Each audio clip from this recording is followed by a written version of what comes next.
Drink this. Oh, George, it's horrible.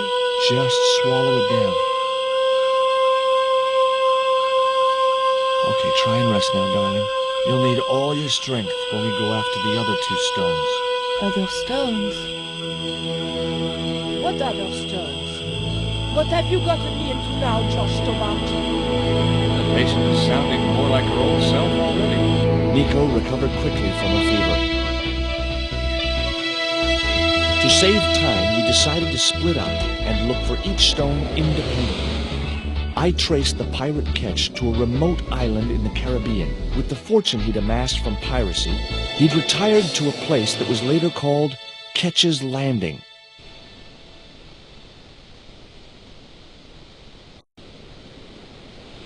I recognized the instrument as a theodolite, but I had no idea how to operate it. It looked like a set of plans.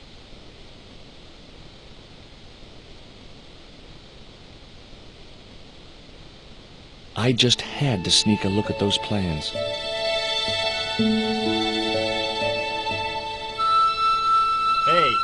get out of there.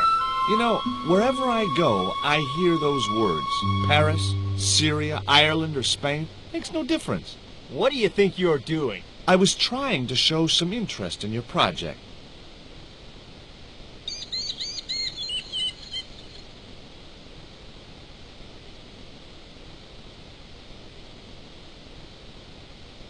Hi, is this Ketch's Landing?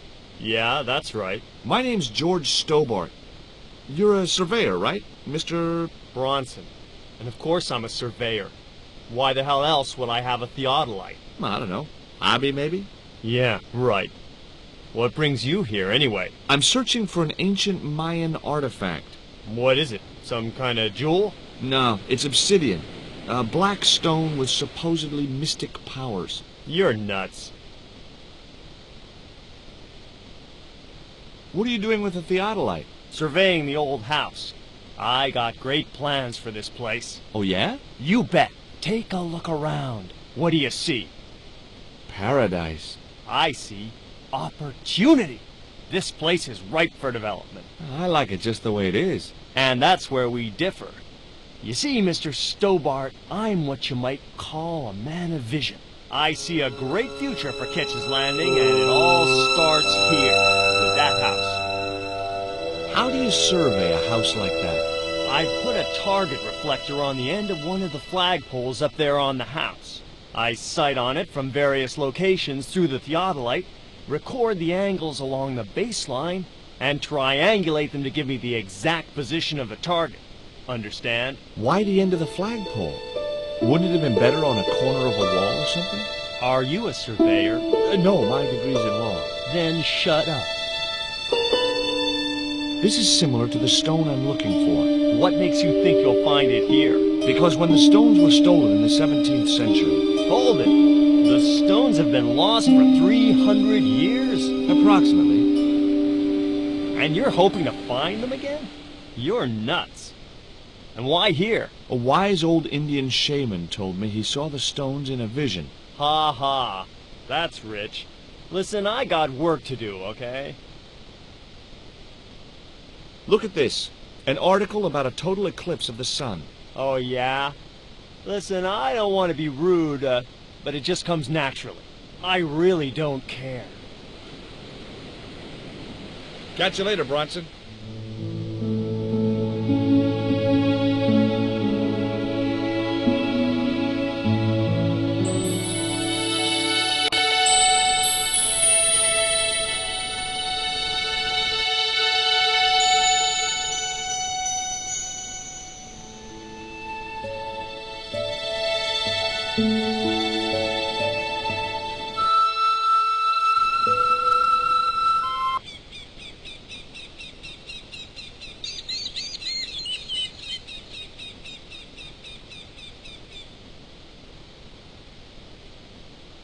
It was locked.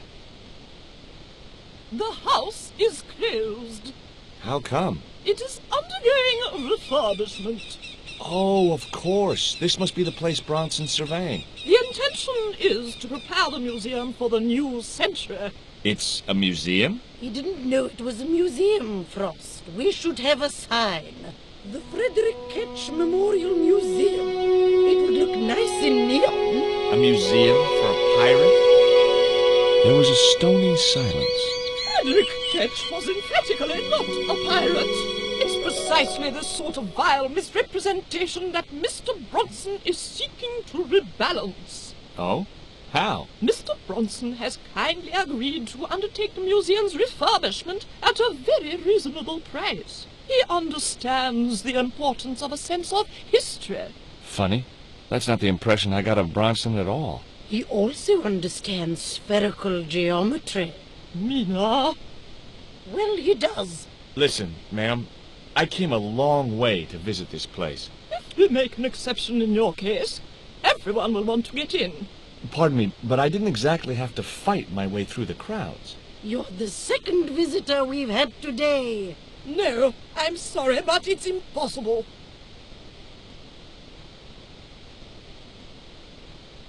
Hi, Puss. Want to play?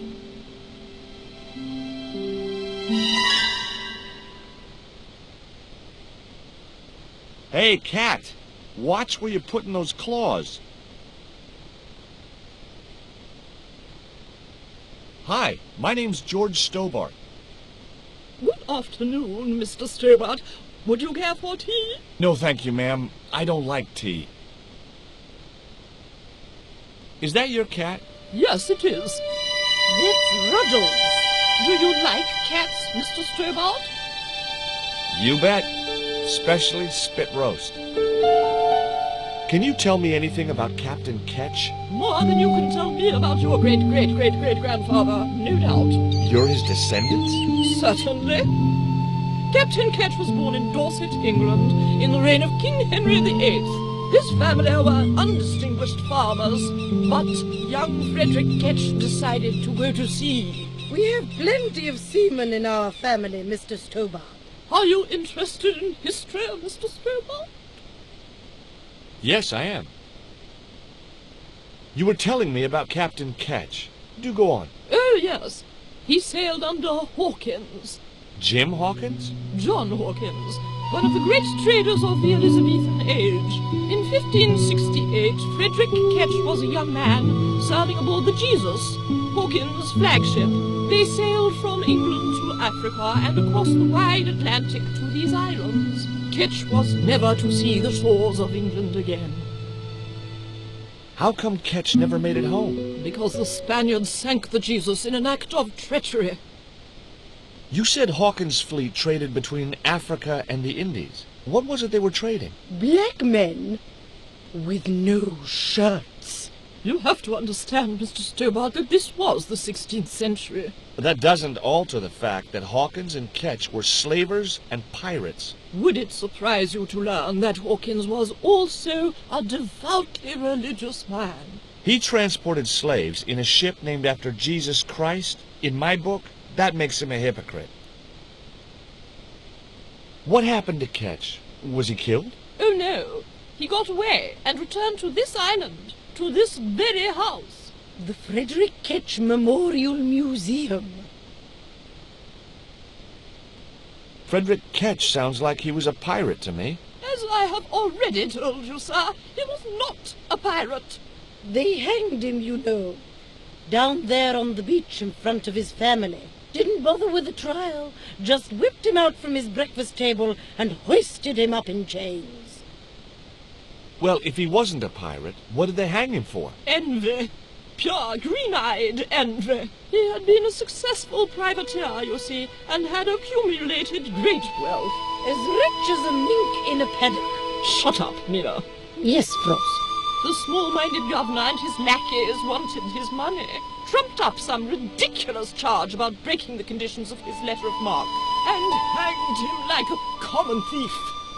The blackguards! Letter of marque? The document that permitted him to engage and destroy the enemies of the crown. The difference between a lawful privateer and a pirate. Yoo-hoo! Sorry, Frost. Well, why didn't Ketch just say, "Take a hike, guys, I've got a pirating license"? Frederick Ketch was not a pirate. But he did show them his litter of mark. But they destroyed it and hanged him anyway.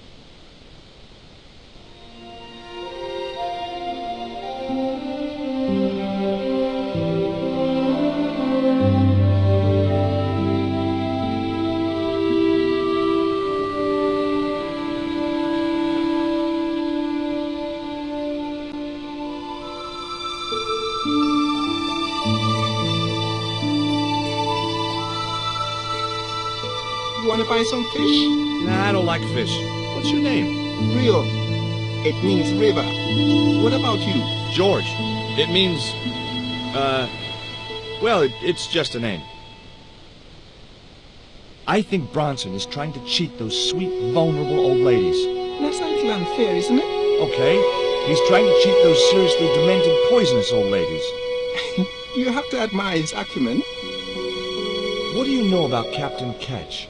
Just what everybody knows around here. He was a pirate and get himself hung. No school today? No, sir. What about your education? I can fish, sail, and swim. I've been looking after myself since I was 6, and I'm bilingual.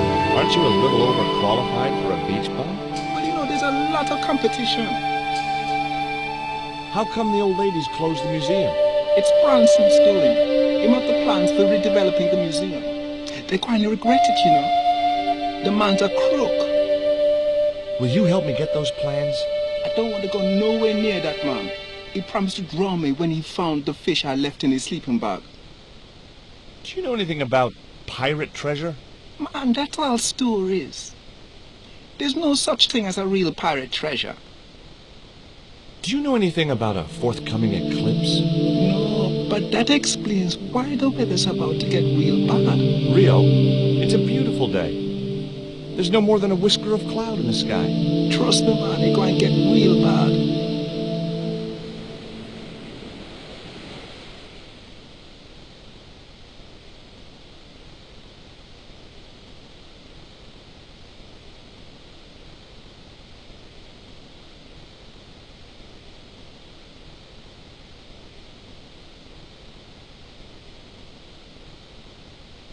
Tell me about the two old ladies. Who?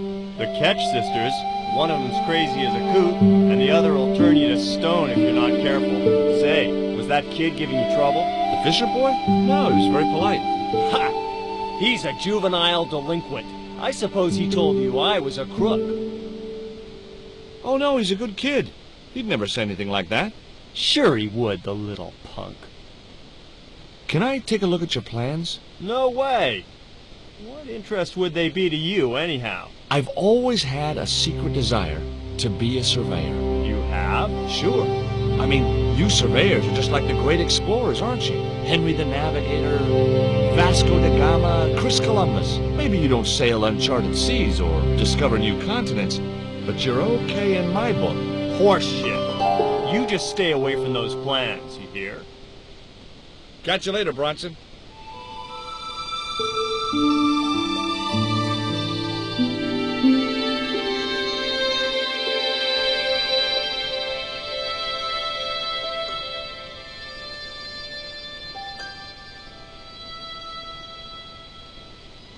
You're really fond of that cat, aren't you? He is our companion and our solace. I thought about catnapping the little monster until they let me in, but it wasn't my style. Maybe there was some other way I could use their affection for the cat to get me into the house.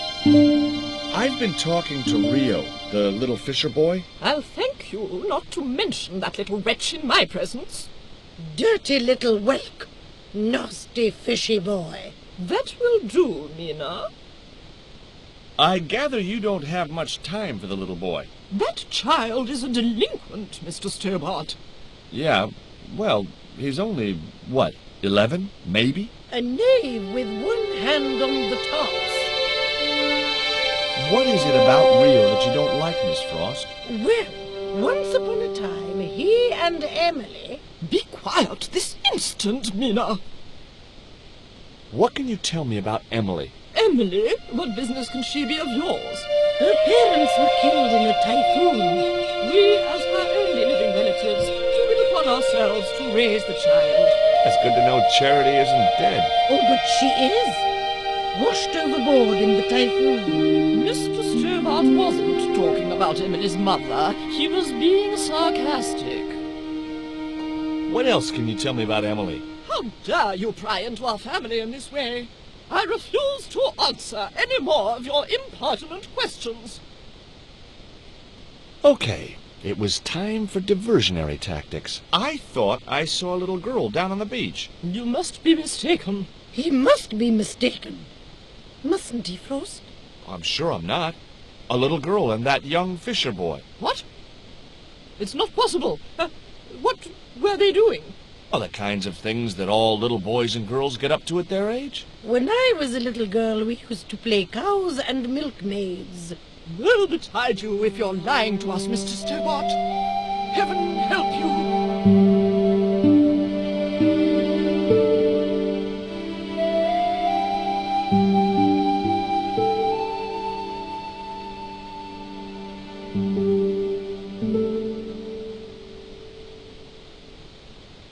With a creak of ancient corsetry, the sisters sailed majestically over the distant horizon.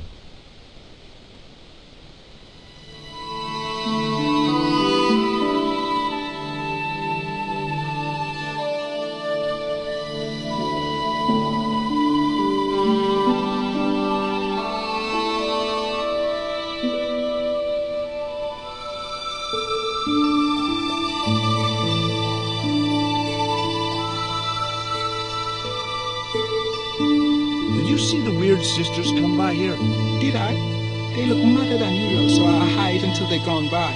Just as well. They thought you were playing with Emily. Boy, were they steamed. Emily, you're madder than them. Tell me about your friend Emily. Why are you so interested in Emily Ketch? Emily Ketch? A descendant of Captain Ketch, the pirate? Yeah, Well, it doesn't bother you? why should it?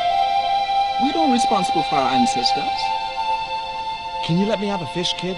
I thought you say you don't like fish. It's not for me. It's a present. For the old ladies? Well, it makes a change from flowers and candy. No, it's for their cat. Okay. What do I get out of it? I can pay you. I've got Quaramontian dollars, French francs, and traveler's checks. You must be joking. The nearest bank is 3 islands away. Is this worm worth a fish? Could be good bait. How did it die? I think it drowned in tequila. Just like my Uncle Gabriel. Yeah, I'll have that. Okay, I'll get you a fish. It might take a while though.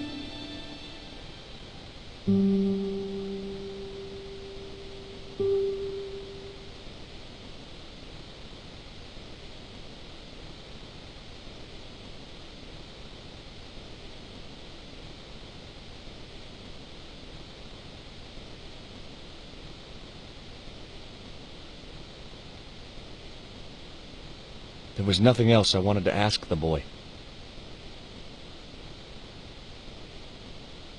It was Rio.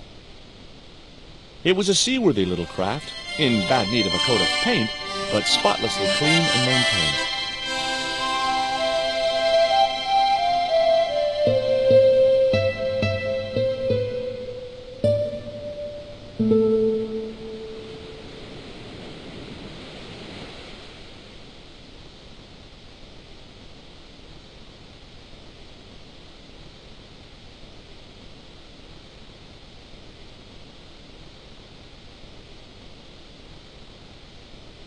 No luck with a fish? No, man. They don't want bite.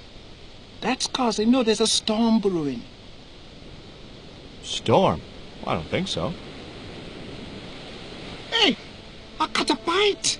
You have? It's a big one. A real big one. Reel him in, Rio. Jeez, it must be a whale or something.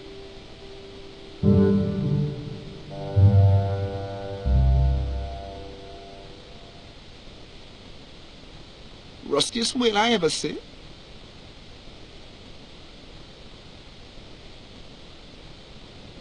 The only serviceable part of the bicycle's wreck was a rubber inner tube.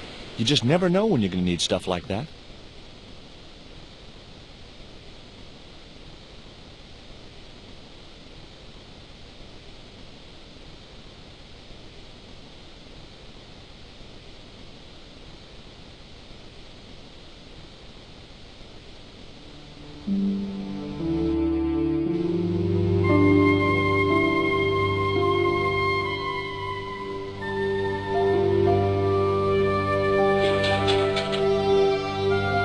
wire extended easily.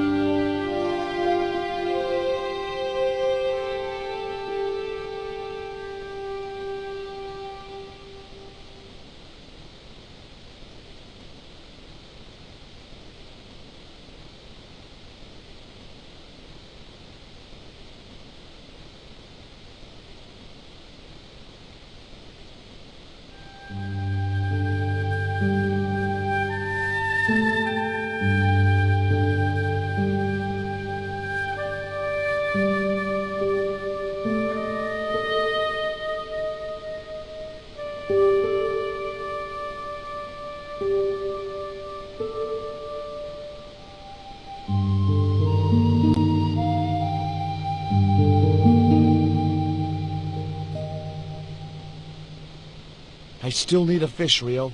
Okay, make me try again. Maybe you better change your bait.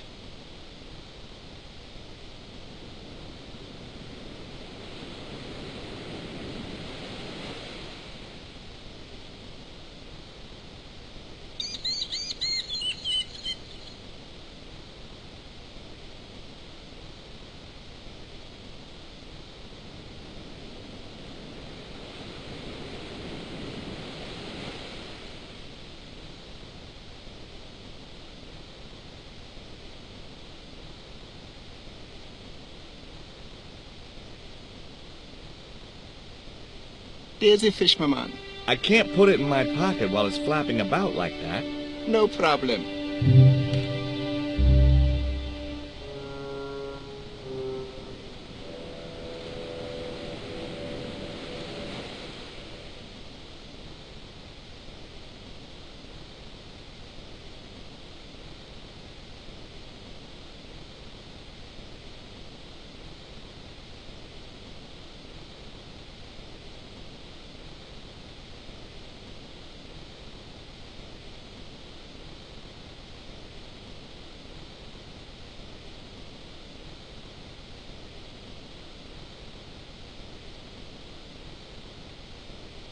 Did you see the sisters go by? Yeah, they wanted to string that Fisher brat up. Of course, I told them where to find him. A fink as well as a creep. Nice. But he managed to vanish somehow. What do you think of my fish? Where'd you get that? Out of the ocean. They must live there, I guess.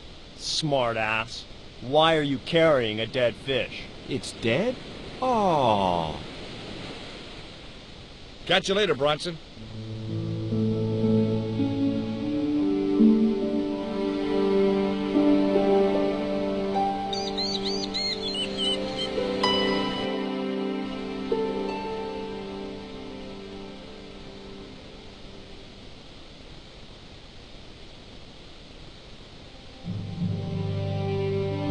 That should get the old cat dancing. I just hoped it didn't give itself a cardiac.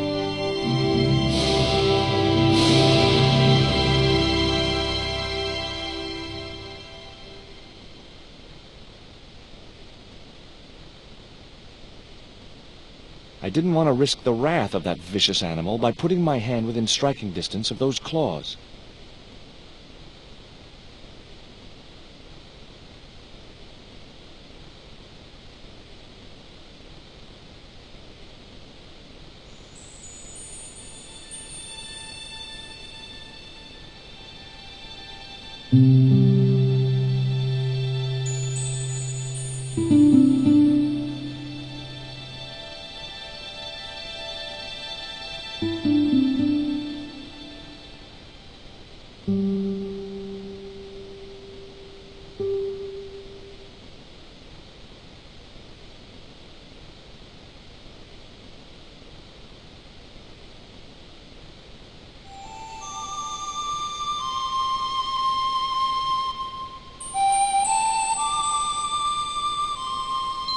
I put the ball in the catapult.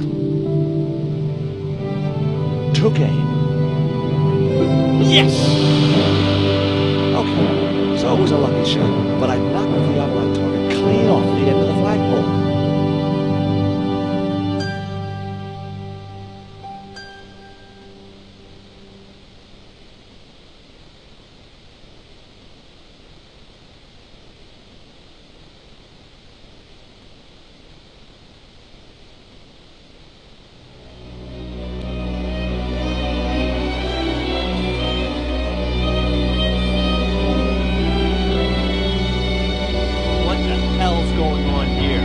Hi, Bronson. Nice to see you, too. You again. Have you been screwing around with my theodolite target? Where is it? I had to climb out of the window to put that one on. Damn it, I'm gonna have to go through all that again. Not this time. The house is locked up and the sisters aren't here. Hell's teeth! I'll have to put the spare target on the other flagpole. A whole morning's work wasted. I'm gonna fix all this, and then I'm gonna fix you, you hear? Yeah? Fine. I'll be waiting.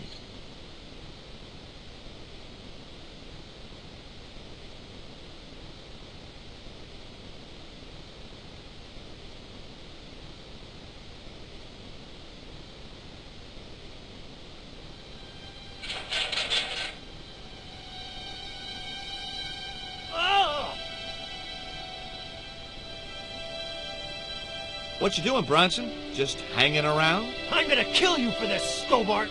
Get me down from here! What, so you can kill me? Gee, you talked me out of it, Bronson. I felt a little guilty about leaving Bronson up there, but not much, obviously. The marker was a bright, shiny thing, and I have a weakness for bright, shiny things. It wasn't going to be much use without the theodolite, though.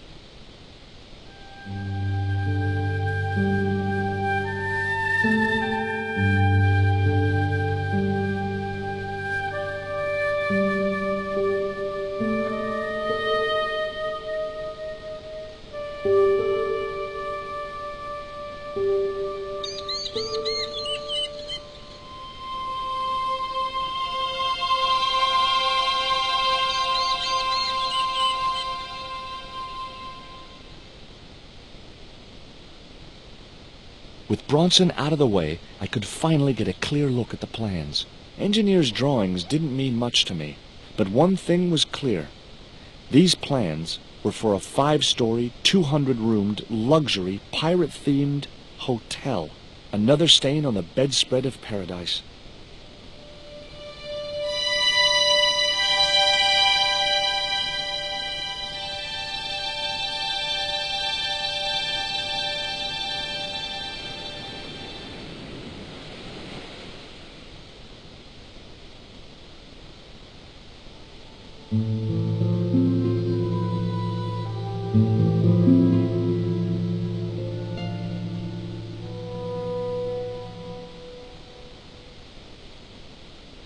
Look here, Bronson's plans. Was I right?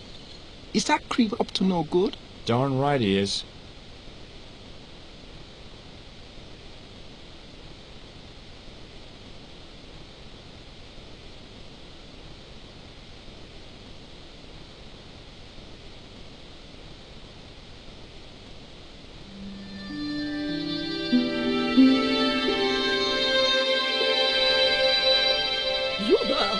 Why is Mr. Bronson hanging from that flagpole? He climbed up there of his own accord. Then help him, you stupid man! Quickly, before he falls! Hey, get me down! What's the magic word? Please! Oh, bad luck. I was thinking of Alakazam. I've got your plans, Bronson. I know about the hotel. So what? This is between me and the Daves. Those sweet old ladies trusted you. This isn't what they wanted. People like them don't know what they want. Instead of wasting their money on this mausoleum, I can turn it to profit. But you should have discussed it with them first. If I was to let you down, will you promise to come clean about your plan? Sure I will. And you'll come to a tasteful compromise with Miss Frost and Miss Mina? Taste? What's taste got to do with architecture? Oh, dear. You'll have to stay where you are until you see sense. You rat. Catch you later, Bronson.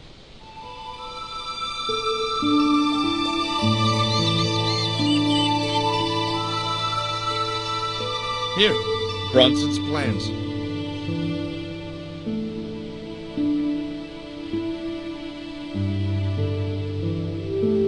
This means nothing to me. She's not wearing her reading glasses. Ah, wait. Yes, I see now. I see it all too clearly. That man is planning to build a huge hotel.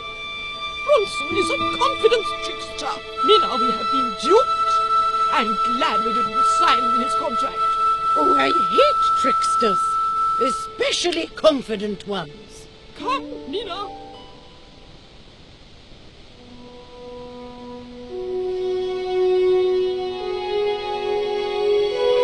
Mr. Bronson, you may consider yourself persona non grata. Yes. Harvey Canum. Kindly disentangle yourself from our flagpole and eject yourself from our property this very minute. Disentangle. Eject. Hey, cut that out, you crazy old bat! How dare you! Mina isn't crazy, she's just engagingly eccentric.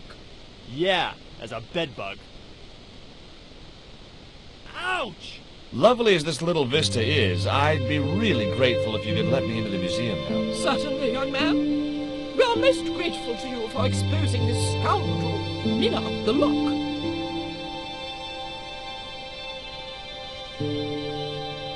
Thanks, ladies. Stobart, be a pal. Get these harpies off me. Ooh.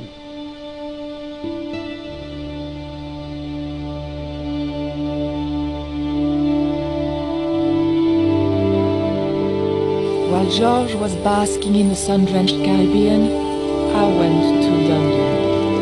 It was a long shot, but I thought I'd start my search for the Jaguar Stone at the British Museum.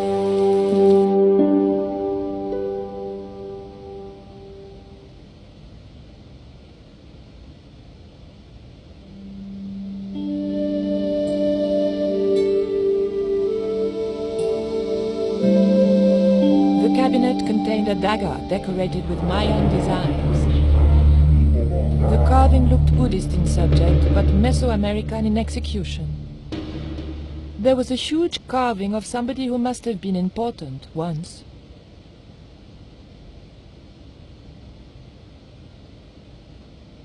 There was nothing I wanted to do with the statue except find out where he bought his hat. Très chic.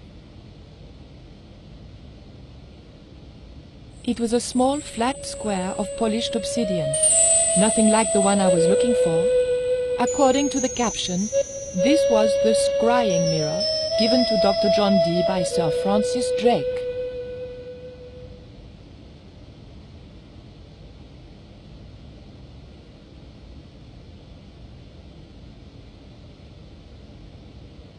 The carving looked Central or South American in style, perhaps Aztec. The two Japanese girls were inexplicably amused by something. It was a woven wall hanging with a South American design. The mask looked more African than American.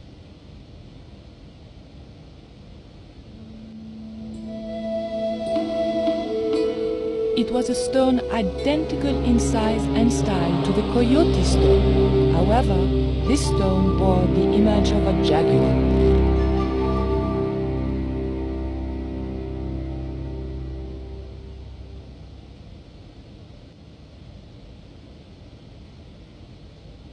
Can I help you, miss? What can you tell me about the scrying mirror?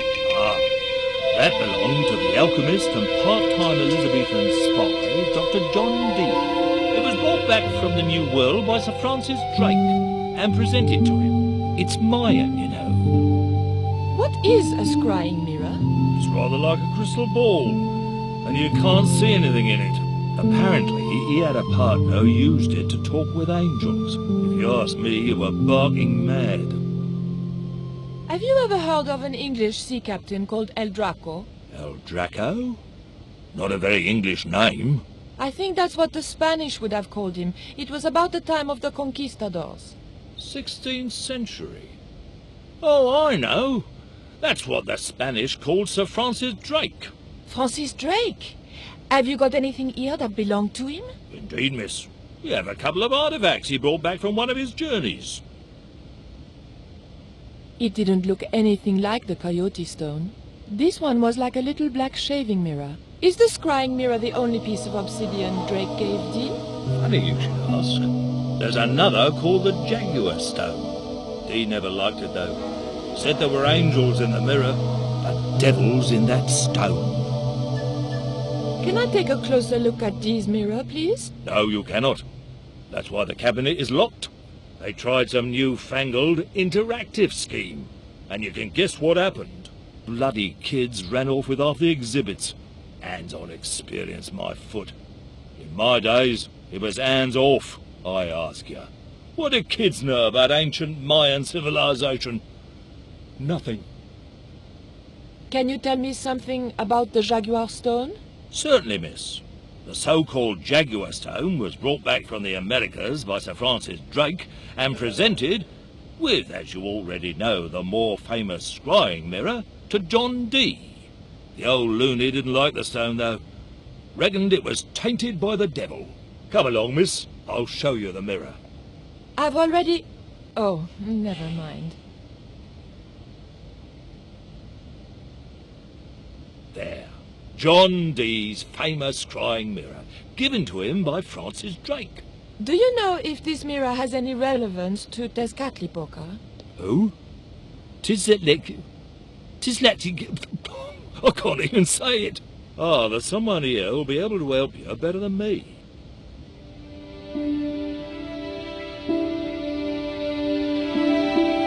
This young lady has some questions to ask, Professor. I think she's from France.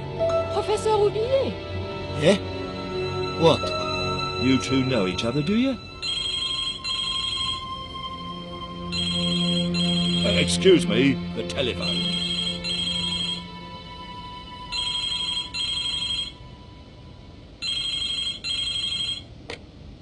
We meet again. Mademoiselle, France, eh? Yes, I believe that's where you live, Professor. I have a house there, on the outskirts of Paris, but I haven't been back for many months. I thought you were going to stay in Quaramonte to witness the eclipse. Alas, business comes first. An important consignment of artifacts on loan to the British Museum. But I intend to return to Quaramonte in plenty of time.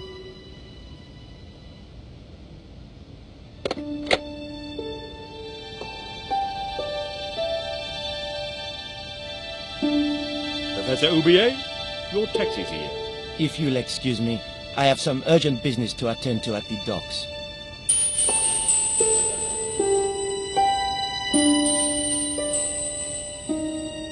Can you answer me some questions about the Jaguar stone? Certainly, miss. If you just step this way.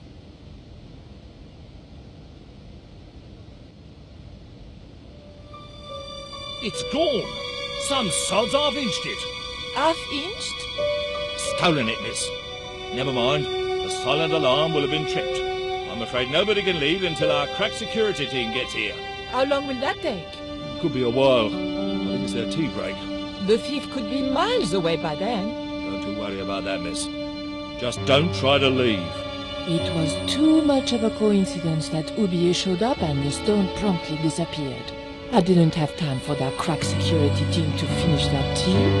I had to get after him.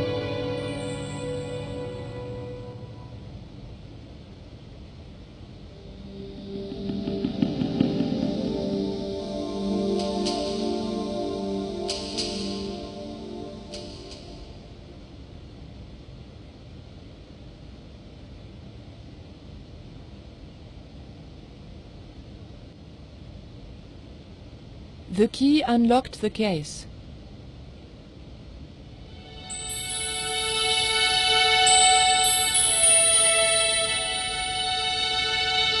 I locked the case again and took the key.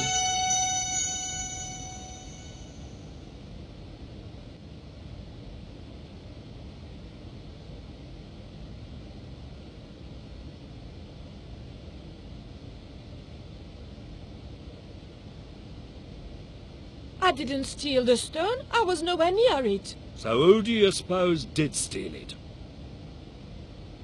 It must have been Roubillier. Huh! Begging your pardon, but he's a man of letters. A professor.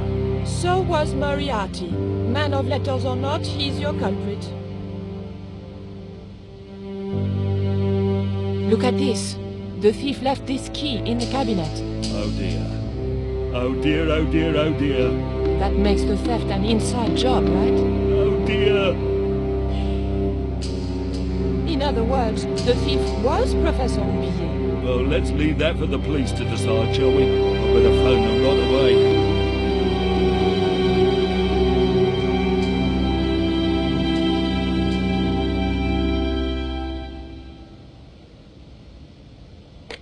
Hello? I knew I had nothing to worry about if the police were called. Yes, I'll hold. But I had to catch up with Oublier, and fast.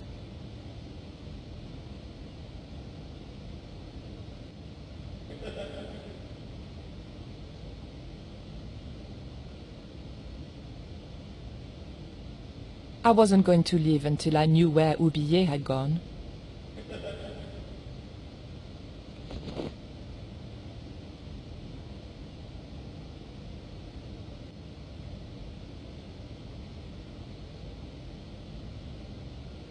You'll have to be quick, miss. I'm on the phone. Don't you think it's suspicious that Oublier has urgent business at the docks? Not in the slightest, young lady. He's gone to oversee the unloading of cargo. An exhibition of Mayan sculpture on loan from Mexico City. What's the name of the ship? The Xibalba Princess.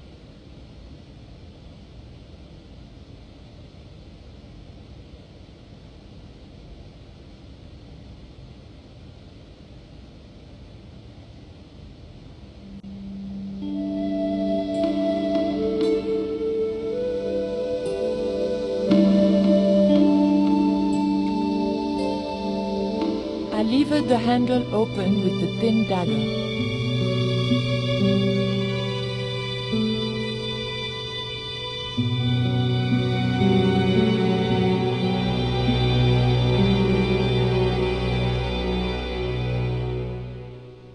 The room had been decorated to resemble the interior of a sailing ship. It was disturbingly effective. The top surface of the desk had a large recessed area set into it. I guessed it was intended to stop things rolling off in heavy seas. There was also an inkwell, and a few inches away, a small hole with a feather placed in it. It was an indented well in the corner of the desk. I guess it was intended to hold ink, but it seemed unnecessarily wide.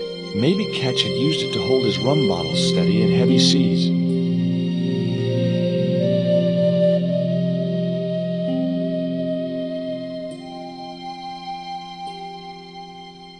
It was one of those old pens made out of a feather. It was an actual pirate ship chart. It was an old book with spidery writing covering the open pages. March 20th, 1670 fix. Engaged frigate off San Salvador? It was garbage. Huh. I guess being a pirate didn't require too many academic qualifications. The passage went on to describe how Ketch had got wind of the approach of a fleet of English ships. It seemed the new governor had not shared his predecessor's views on Ketch's activities. They were out for his blood. Sailed to that place where I made secure my fortune. I returned safe in the knowledge that the governor shall not discover that which I had hidden. For is it not writ that 'tis easier for a camel to pass through the eye of a needle?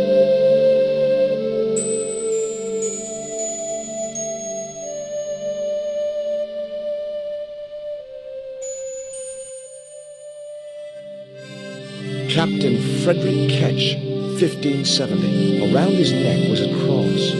Maybe he was a part-time pirate. The portrait might have made a nice souvenir, but it was too large to carry. Hard a port, bosun! Aye, aye, Captain Stobart! She cannot take it, Captain! The lad's dead. Abandon ship!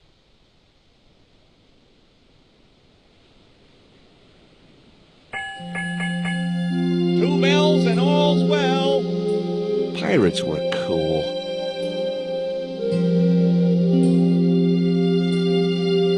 It was an old wooden barrel. Maybe it was from Ketch's ship.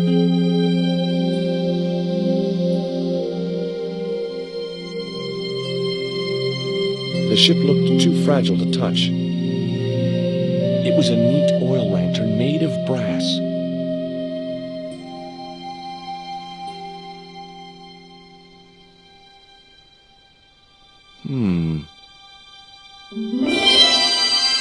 Surprise!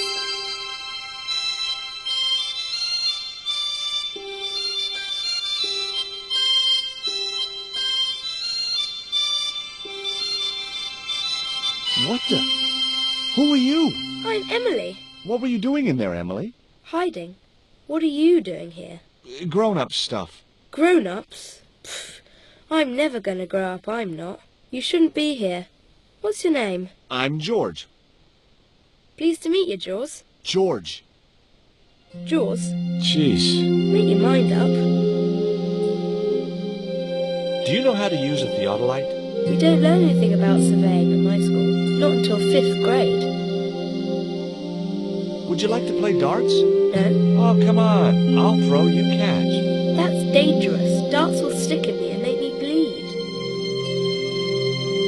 What can you tell me about Captain Ketch? That's him on the wall, in the picture. Yeah, I know. Scary-looking guy, huh? He was my great-great-great-great-grandfather. Yeah, you have his eyes. Why don't you go play with Rio? I'm not allowed. How come? 'Cause Aunt Frost says I'm not allowed out of the house. That's why, Mr. Nosy Beak. Too bad. Why don't you ask your other aunt if you can play with Rio? Aunt Mina's cuckoo. Aunt Frost says so. She says when the Lord handed out common sense, Aunt Mina was off getting double portions of chin. That Rio's a smart kid. He helped me outwit Bronson. Rio is clever. He can spit ever so far. Look, an ancient Mayan stone. Is that a magic stone? Well, I don't know about that. No. That cross you're wearing, Emily, It's my lucky Jesus cross. it's just like the one Captain Ketch wore. Uh-huh. Can I borrow it? Uh-oh. What would you trade for that cross, Emily? A puppy. Well, I don't happen to have a puppy in my pocket right now. Can you think of anything else you'd trade? Don't know.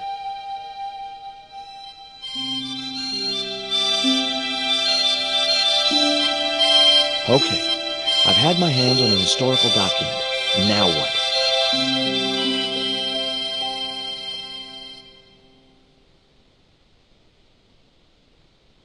The chart fitted exactly into the recess on the top of the desk. What you doing, Jaws? I'm putting this old map on the desk What you doing that for, Jaws? because it was obviously intended to fit in this recessed area. How'd you work that out? It's obvious.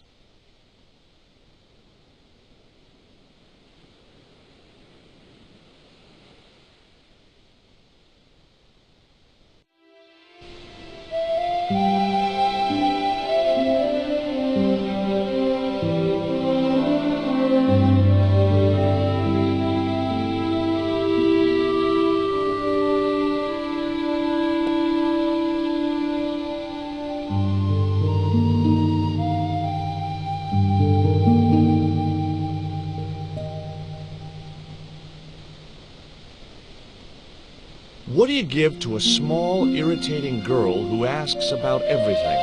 Try a conch. Delicate colors, interesting shape, and when you put it to your ear, you can hear the sea. Yeah, why's that? Usually because you're standing next to it. Cool. Have you got one? Yeah, but I promised it to my sister. She well vexed with me. Why is your sister mad with you? Well, last night, when I got home with our supper, she went wild. Rio, she said, how come all you ever catch is puffer fish? A sicker puffer fish. What I want is tiger fish. So don't bother come back home till you catch one, boy. I don't see how I'm gonna catch no tiger fish. All I have is a fishing pole and a worm. What do you need to catch a tiger fish? One of them real fancy flies like the rich fishermen use.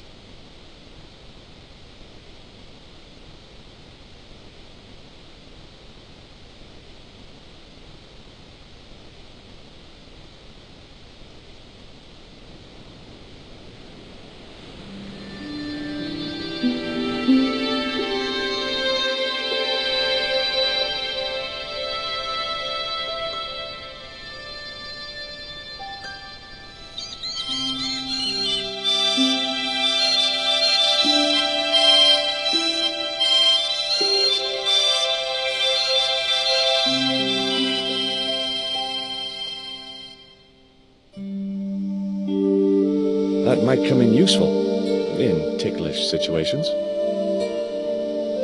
What you doing now, Jaws? Knock it off, will ya? There's something you ought to know. I don't buy cute or lost puppy.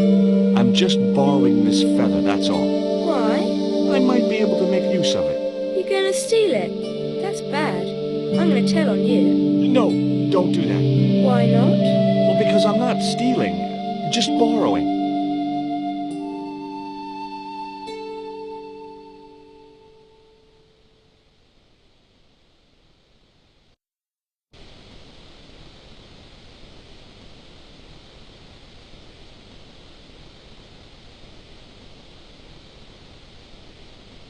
The cat made short work of the feather, tearing it into a blizzard of small pieces.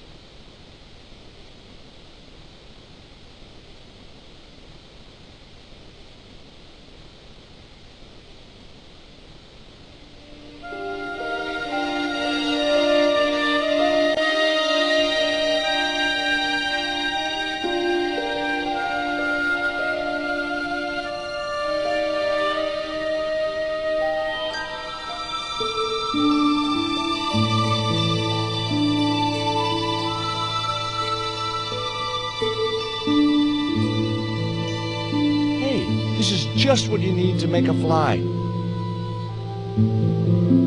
Thanks. Let's hope them tiger fish hungry. A deal's a deal. Here's a conch.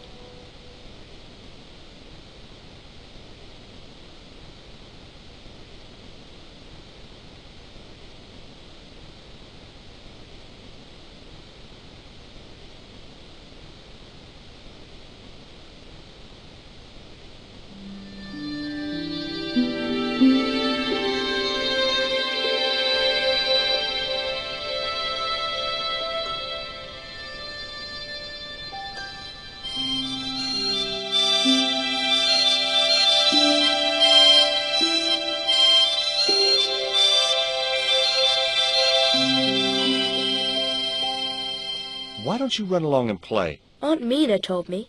Stay out of mischief. Well, that doesn't mean you have to stay indoors, does it? On a beautiful day like today? There's a storm coming. Oh, nuts. You don't know that. I do so.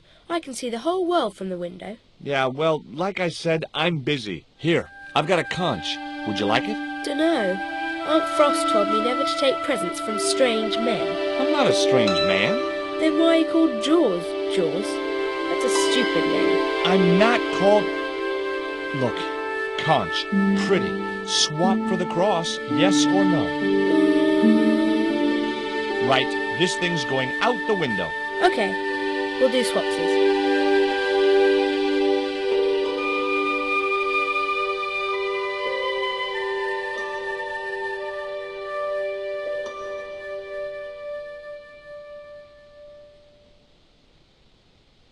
It was the holder for the quill.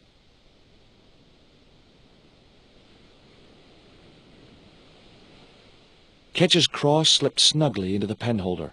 What you doing now? Grown-up stuff. I doubt that. I've put your cross in this little hole in the desk. Why? Impulse, mainly, with a dash of irrational intuition. Silly. Only women have intuition.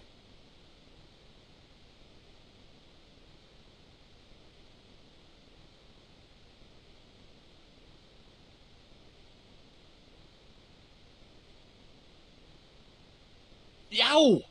I should have known better than to put my hand in there. Grandma Stobart had a nasty experience in a water butt once. It was an old wooden barrel.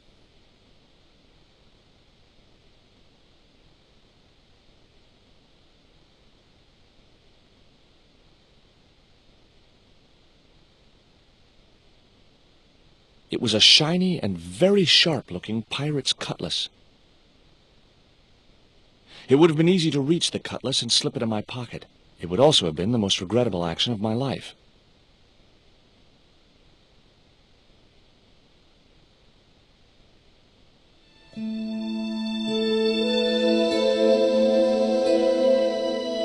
Holding that lantern, I felt kinda biblical. Like Jesus or Florence Nightingale.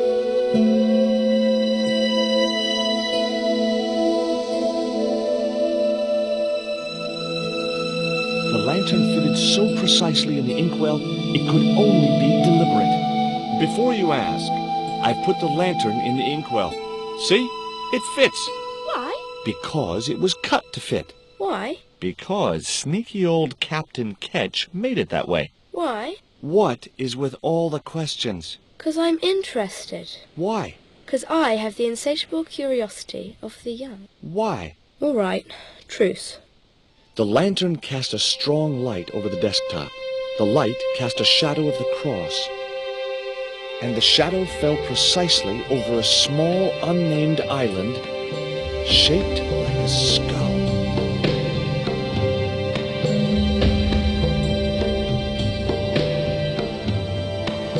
That must be it.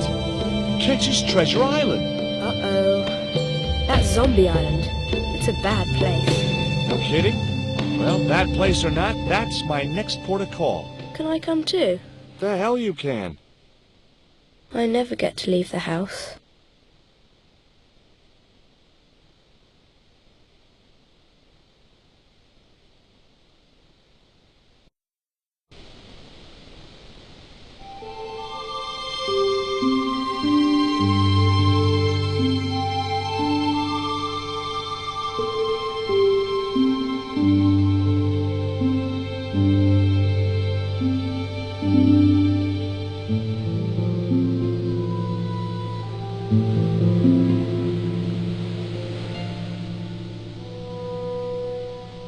Would you take me to, Zombie Island?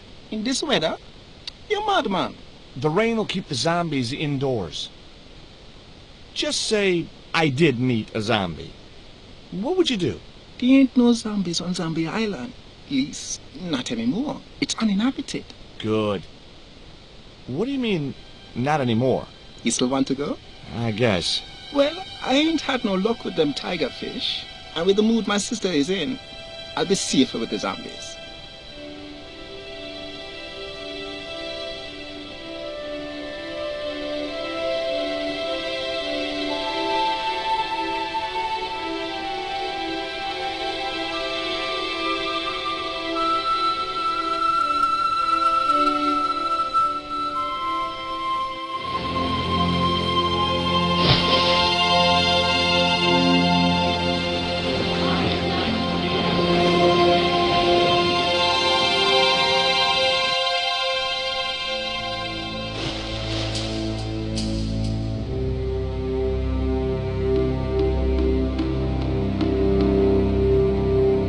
So, this was Zombie Island.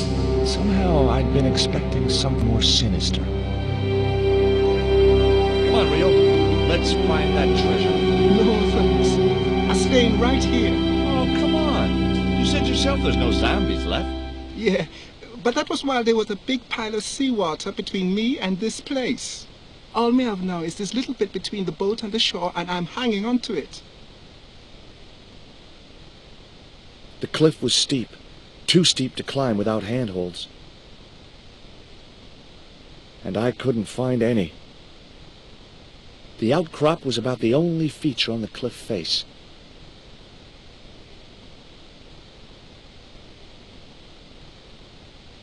It was too high. I couldn't get up there. Rio's boat was strewn with fishing nets and tackle.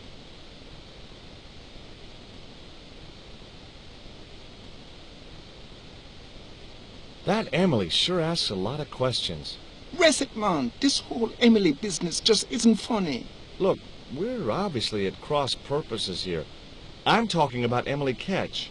Yeah, and so am I. She was my friend. Her aunts hated it, but we did move together, you know. She used to be real keen at hide and seek. It could take hours to find her. One time, the last time, it took days. She must have shouted and screamed herself hoarse, but there was nobody to hear her. Where'd she hidden herself? Captain Ketch's old sea chest. The only way to open it was from the outside. Suddenly, I didn't feel so good. We never exchanged another word about Emily Ketch. Could I borrow your net? Yeah, man, no problem.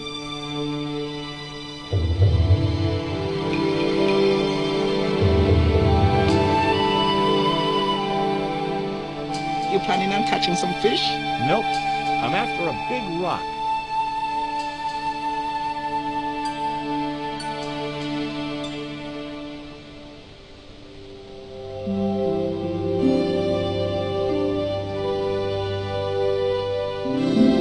Well, here I go. Wish me luck, Rio. Good luck, George. Watch out for the walking dead.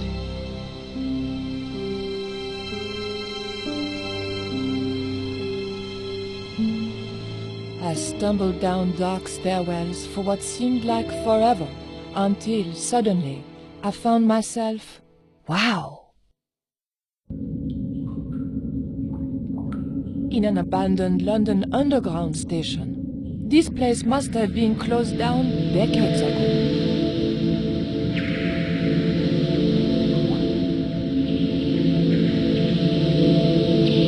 It was an old map of the London Underground.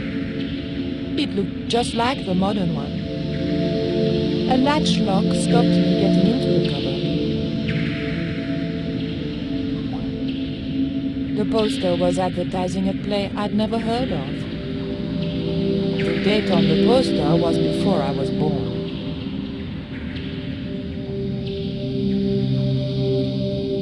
The machine wasn't about to weigh me for nothing.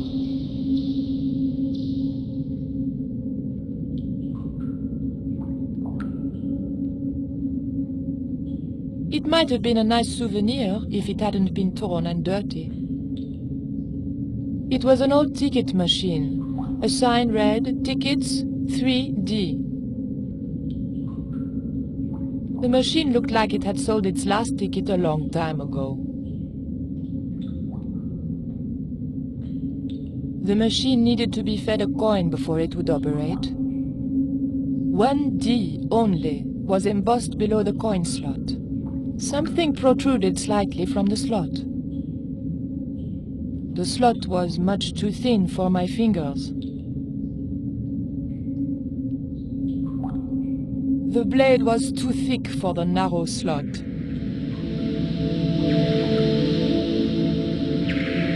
There was nothing very useful in my bag, just a single hair clip.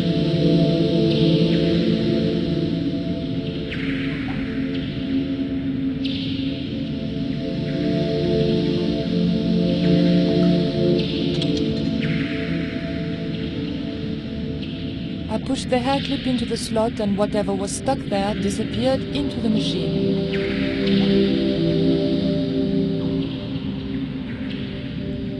I pulled out an old English penny. A pile of old railway sleepers was blocking the platform.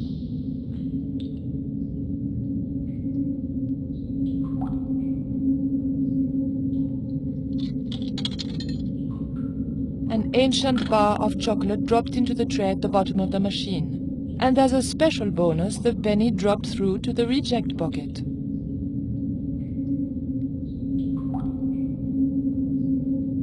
I pulled out an old English penny.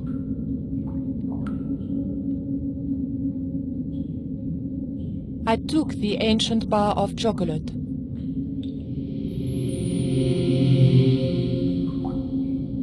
The ghost didn't seem threatening in any way.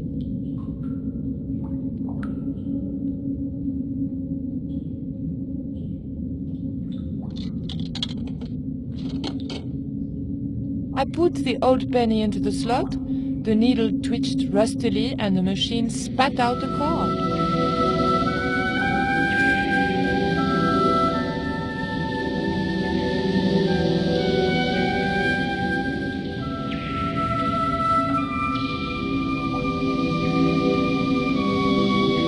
The blade of the dagger just fitted between the door and the soft wood frame. The door gave slightly and then held firm. My fingers were too big to reach into the tiny crack. A small crack had appeared where the dagger had pried the door from its frame. Through the crack, I could just make out the latch which stopped the door from opening. The blade of the dagger was too thick to get into the narrow crack.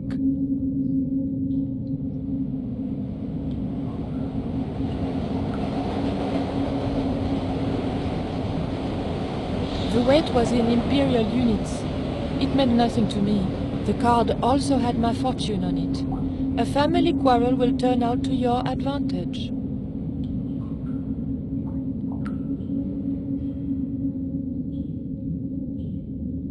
I remembered my student days when I regularly forgot my house keys. A wiggle with the thick card between the frame and the lock, and the latch lifted.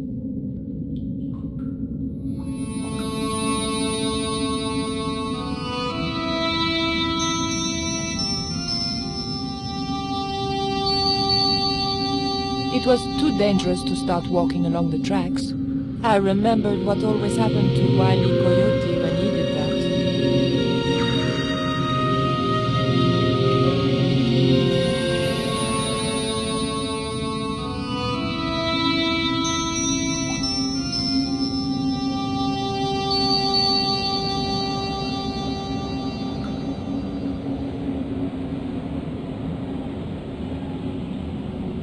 The train was my ride out of there. I could worry about not having a ticket when I got to the docks.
A clump of reeds grew out of the stinking swamp.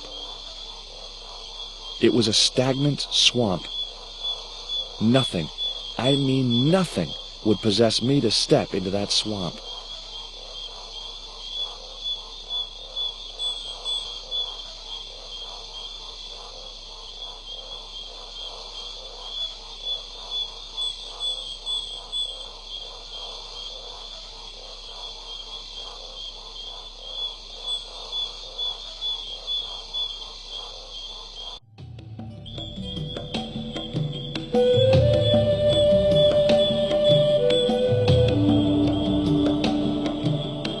As soon as I stooped to investigate the hole, its inhabitant disappeared into the darkness.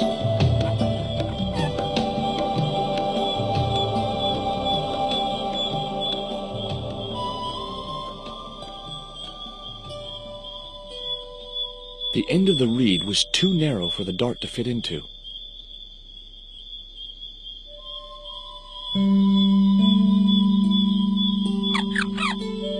The end of the reed had been neatly bitten off.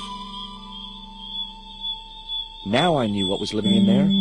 A long-toothed, snarling, furry wild thing.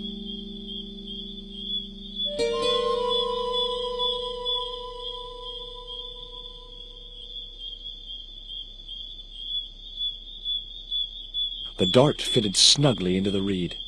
Great. I was tooled up and dangerous.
The creeper just came away from the rock as I pulled it.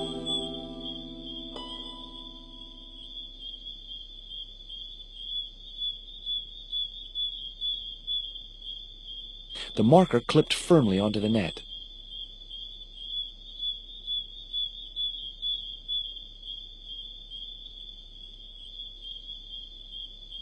Great. I'd created some sort of creeper marker fishing net assembly. Sometimes I terrify myself with my creative genius.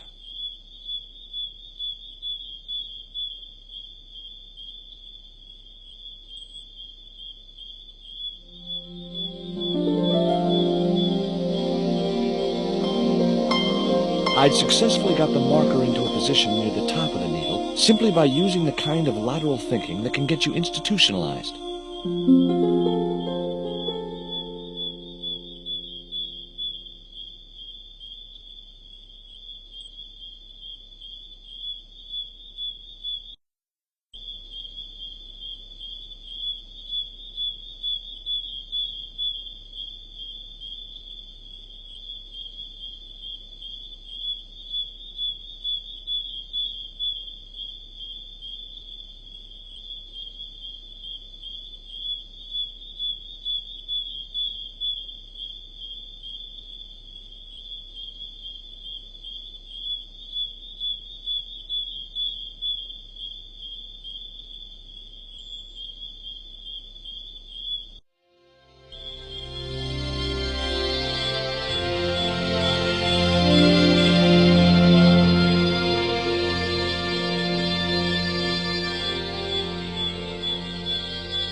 Initials had been carved into the rock.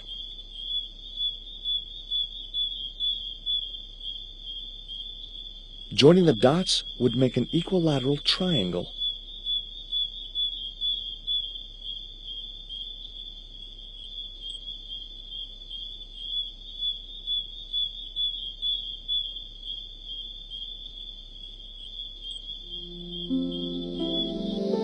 The hill I was on had reminded me of a camel's hump as I'd climbed up it. Now I had to see what I could see.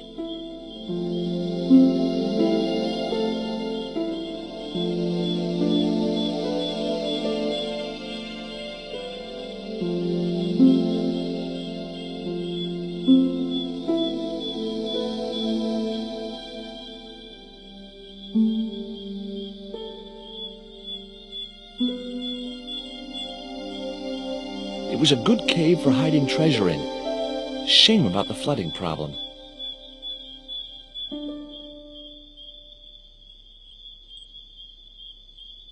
A needle rock. Eye of the needle?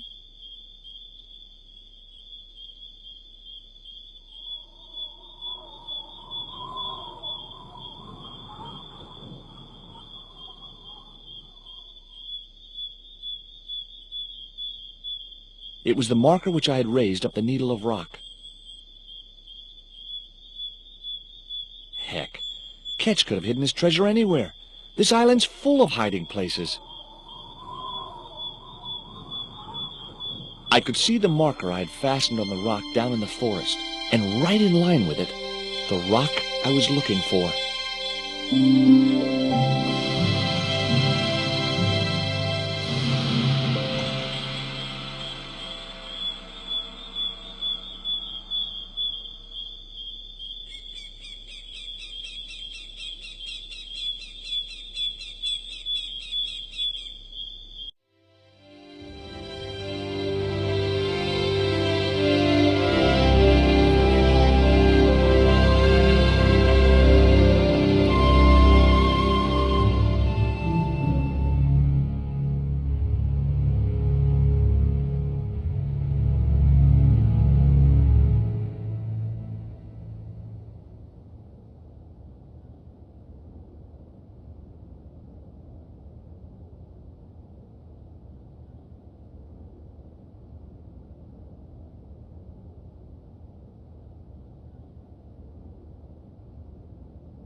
Got you.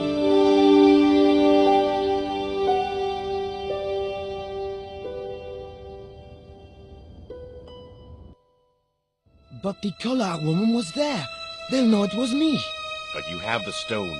The right stone, you're sure? Yes, of course, it's the Jaguar stone. No possible mistake. Here it is. Karzak, please. The police will be looking for me soon. You're going to get me out of the country, aren't you? Stop your whining, Oublier. Do you have any idea what this stone symbolizes? I thought you just wanted it to frighten the natives. Fool. I intend to cast this stone into the sea. But why? It's unique. Exactly. With it gone, the Mayan priest's plan to destroy Tezcatlipoca cannot succeed. I can assure you that Tezcatlipoca is a mythical figure. Such a small mind you live in. Tezcatlipoca is real. I have seen him in my dreams. We have spoken of his plans for this world. We have spoken of your part in his plans. My part? He told me you would be useful. He told me how to crush your spirit by turning you to drugs. My wife died. You know that full well. She was my world, my everything. And now, you are no longer useful. She called out your name as she died, you know. What? What are you saying? And then they thought you'd done it. It all worked perfectly. You? It was you? You bastard! You monster! For the love of God, Karzak! Which one?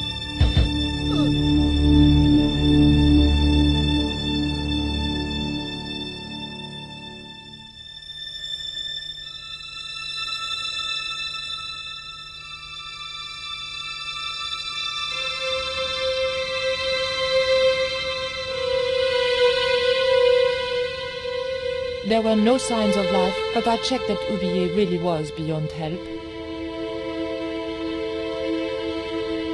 We were going to need the stone to thwart Karzak. I knew Oublier would have approved. It was the Jaguar stone, all right.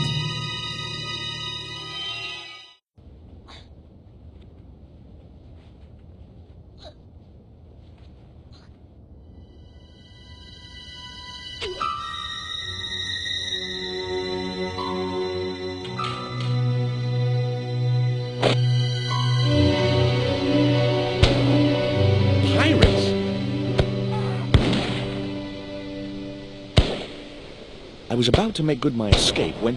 What? Who the hell are you? I can explain everything. Don't bother.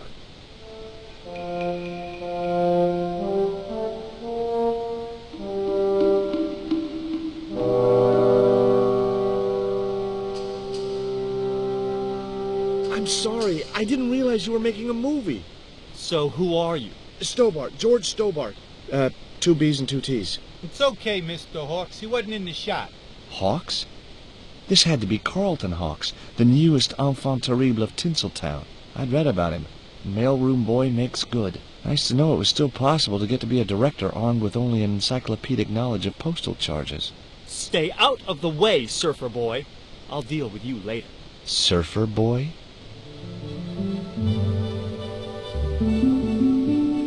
It was a camera, mounted on a precarious dolly, or whatever they call them.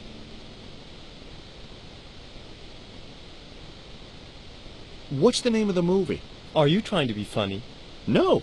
It's Treasure Island, the only book I ever read twice. I don't recall any girls in Treasure Island. Gotta think box office. People like that kind of thing.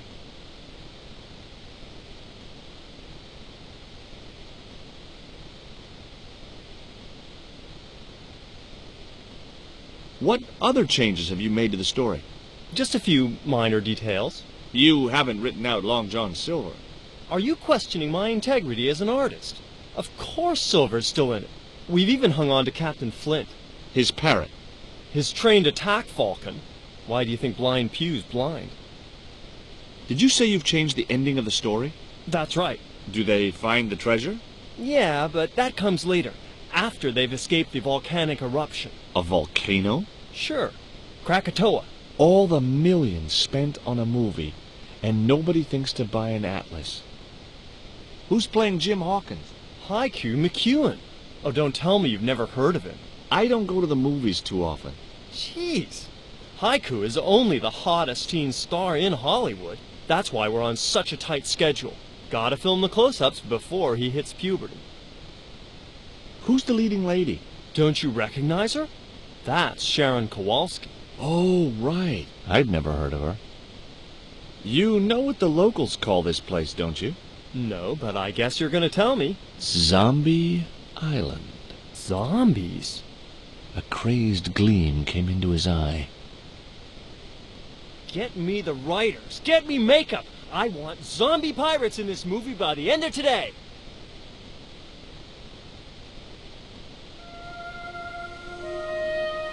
Hi, I'm George Stobart. My name's Harris. Most people call me Flash. You're the cameraman, right? That's right. Why'd they call you Flash? You used to be a stills photographer? Nope. I decided not to pursue the subject. There was nothing else I wanted to ask the cameraman.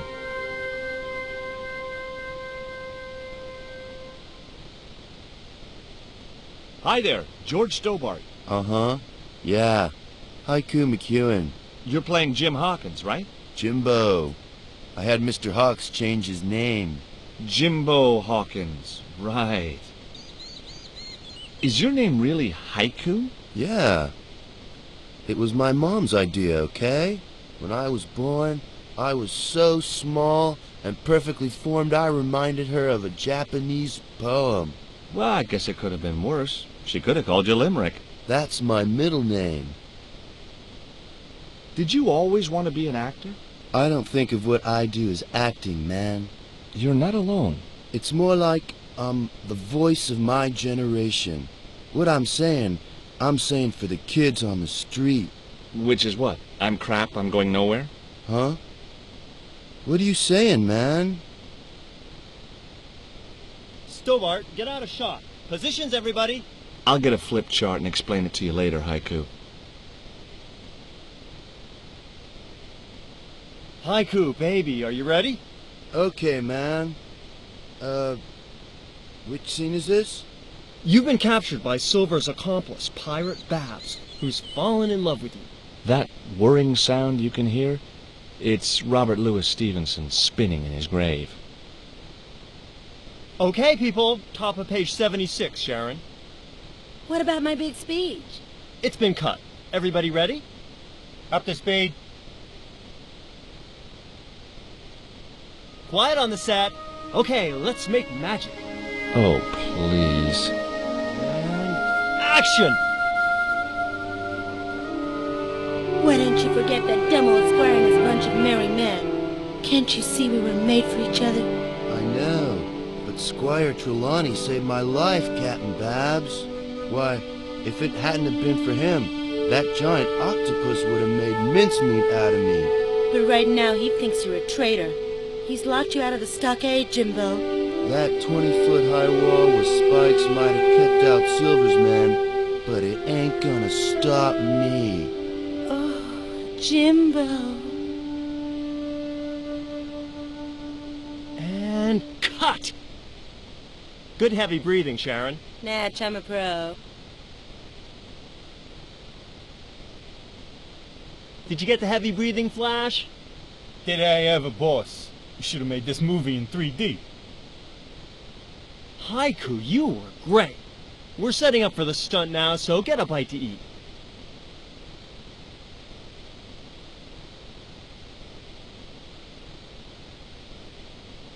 Savage, on set, damn it.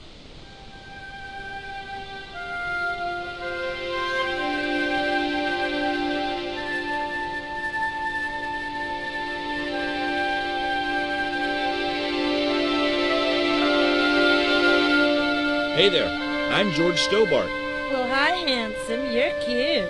I wish it was you playing the lead male instead of that kid. I can't act, ma'am. So what? I bet you can kiss.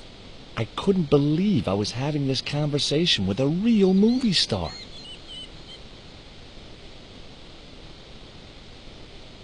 What's it like sharing the spotlight with an actor who's young enough to be your son? What do you mean? What do you think of Hawk's treatment of Treasure Island? It's okay, I guess. I never saw the original. It's a book. One of my favorites. Really? The novelization's out already? What part are you playing? Pirate Babs, the ruthless and passionate lady buccaneer. It's a great part.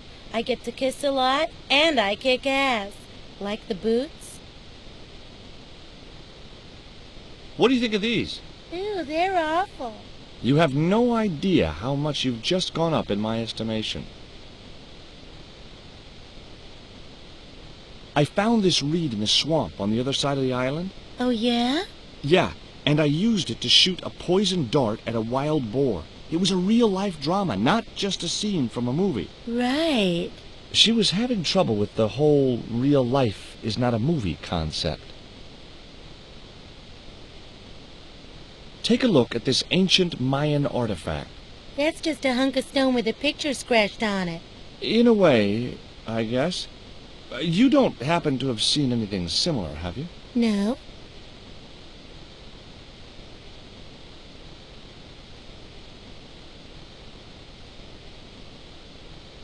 Hi, George Stobart. Hello, mate.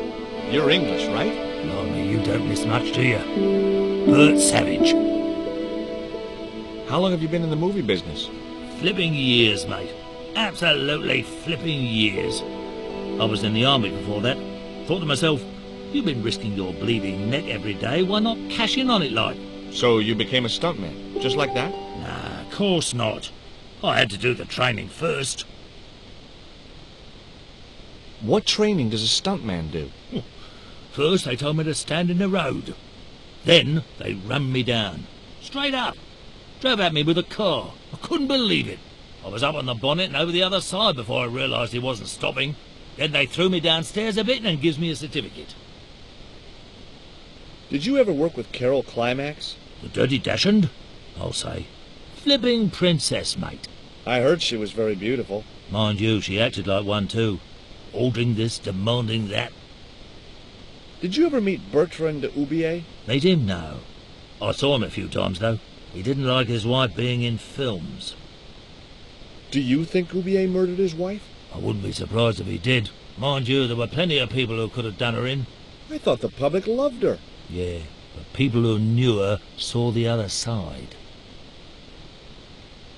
Have you ever seen anything like this before? What's that, mate? Stone axe? No, it's just a piece of polished stone. Very nice indeed. Shine it up a bit, you get a few bob for that.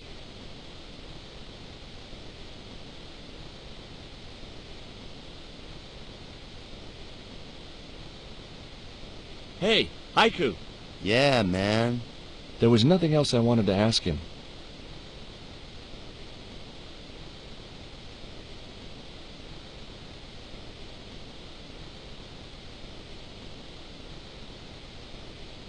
The bun was so stale it felt like a small rock.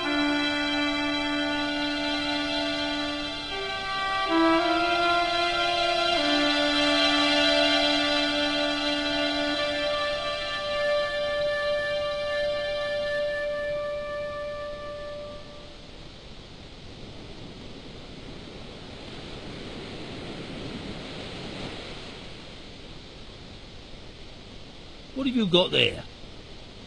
Would you like a pancake, Bert? Don't mind if I do. The pancake oozed maple syrup all over Bert's chins. Ew, you put bloody syrup on that pancake. Now it's messed me all up. Would you like a bun? No way. The last one I tried cracked my dentures. I'd seen a lot of strange things on this island, but here was a bush that was buzzing.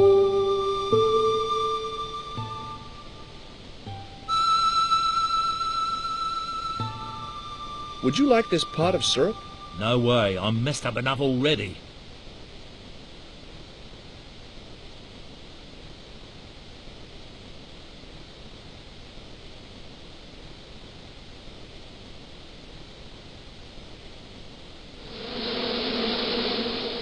Those hornets were not pleased.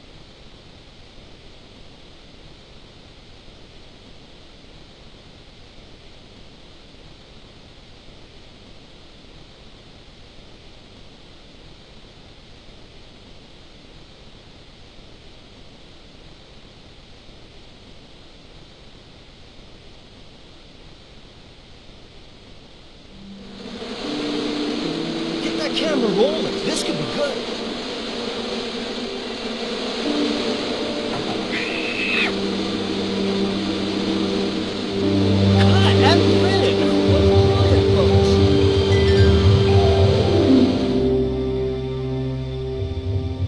Okay, the next scene is down on the beach.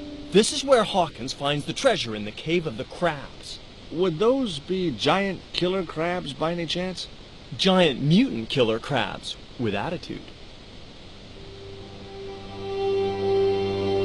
There it was, the rock I'd seen from the camel's hunt. Now that I was close up, I could make out a small cave near the top of the pillar.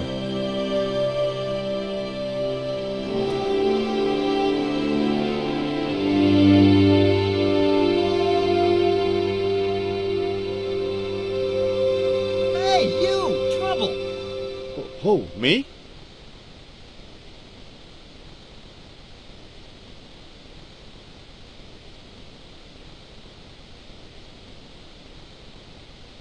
I want you to stay right where I can keep an eye on you. I'm not one of your lackeys, Hawks. I go where I like. Not here, you don't. The movie company has rented this island for the duration. You're trespassing. Do as you're told or you're gone.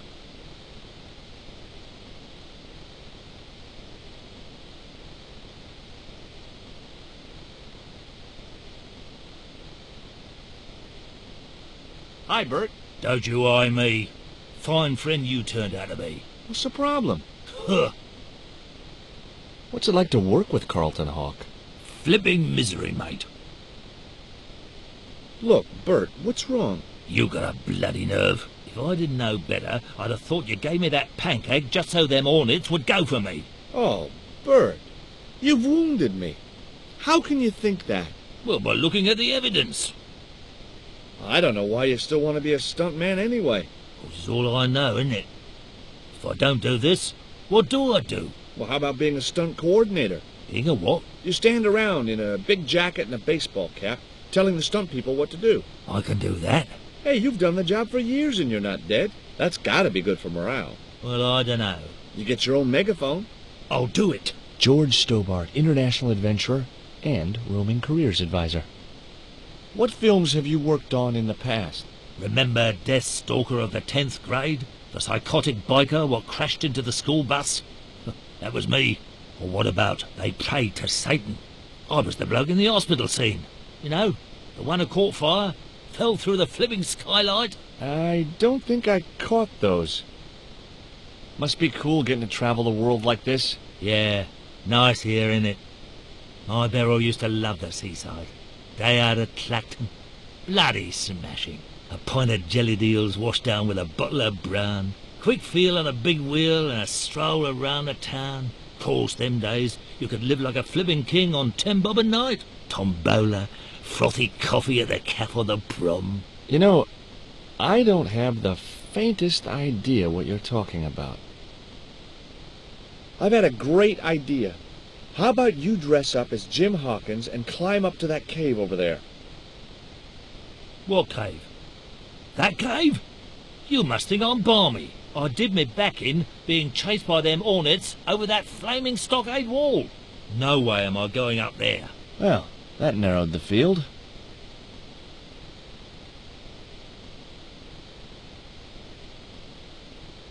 Hey, Haiku.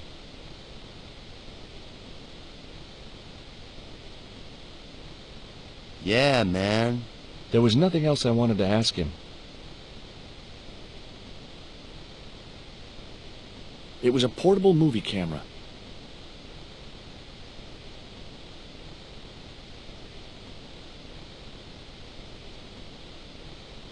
What do you think of Haiku McEwen? What's to think? The kid will have earned more by the time his balls drop than I'll earn in a lifetime. Good luck to him.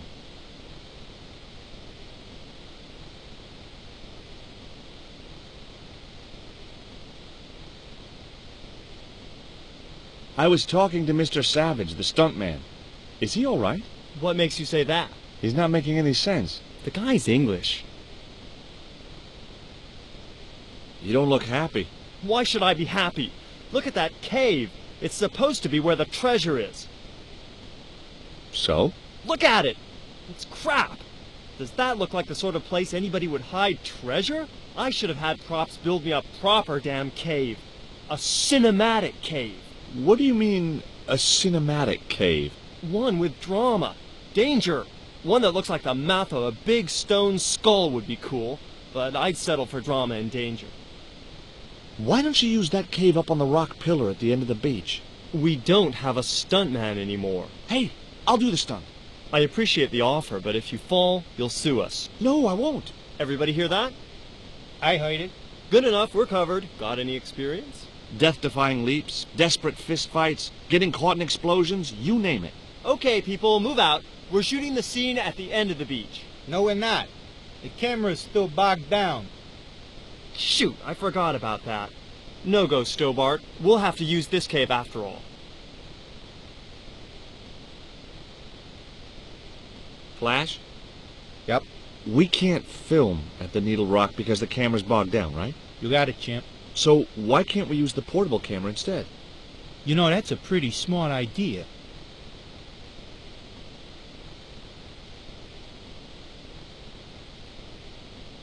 I've been talking to the cameraman. He's got a portable camera. So? So you can use the cave in that rock pillar at the end of the beach. That's a dramatic cave if ever I saw one. We ain't got a stabilized harness for it. The camera'll wobble. Did D.W. Griffiths have a stabilized harness when he made Birth of a Nation? You're right, damn it. Hitchcock, Wells, none of them needed one. For crying out loud, Sam Raimi stabilized his camera on a plank. Props, get me a plank. We're gonna wing it. Hot dog. We're gonna do a cinema verite pirate movie. George, get to wardrobe. We're gonna make you a star. On my way.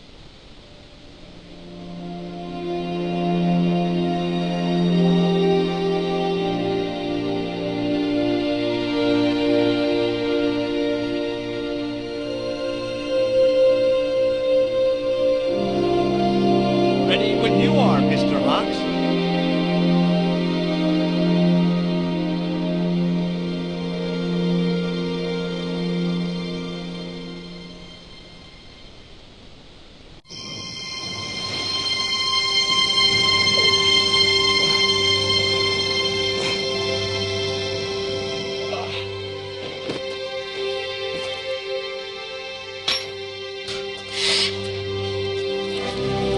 It was the stone which Ketchup captured from the Spanish. The Eagle Stone. I returned to Quaramonte and found that Georges had left a message with Conchita. He'd already left for the Indian village, so I hurried to catch up with him. When I arrived, I found a scene of desolation.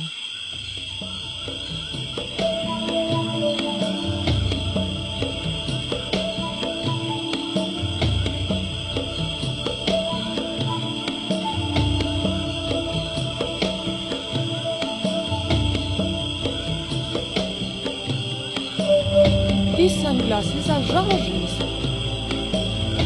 Georges, where are you? Titi Poco, I'm almost glad to see you.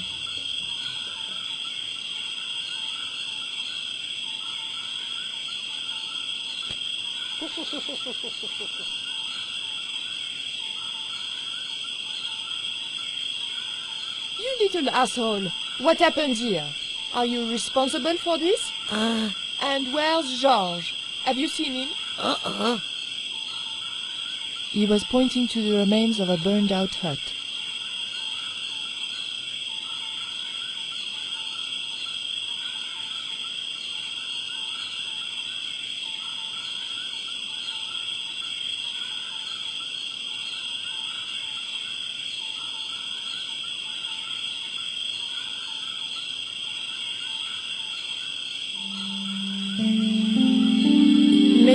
Georges can make use of these.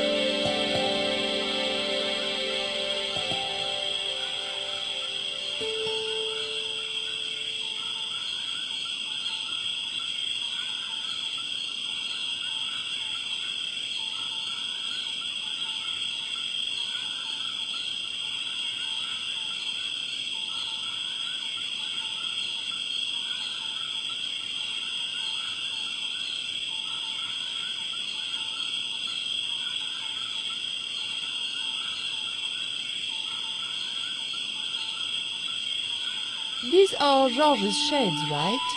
Has he been here? Jaws! Where is he now?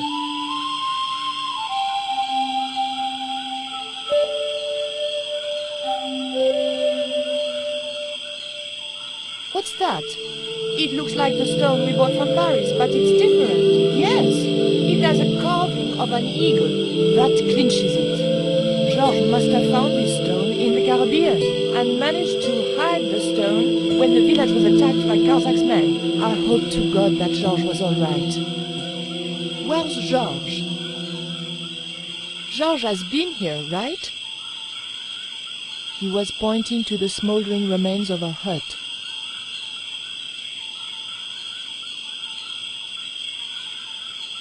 It was too hot to pick up. The underpants weren't thick enough to protect my hands.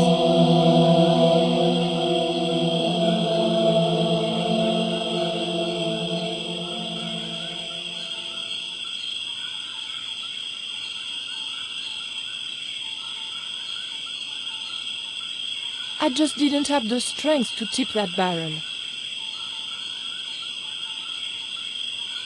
Hey, Shorty, make yourself useful and help me with this barrel.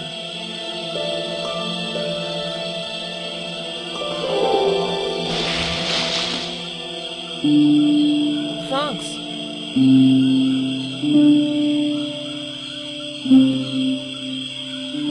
I recognize that. It's the coyote stone. I had the coyote and jaguar stones. Titipoco had the eagle, according to the shaman. That's all we needed to deal with Tezcatlipoca. Pity he hadn't any ideas for dealing with Causa.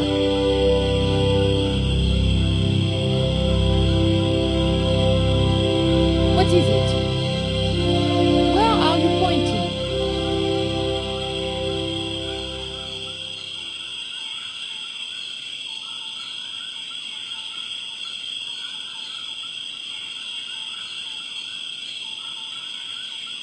We arrived to find Georges being led up the stairs. We clearly didn't have much time.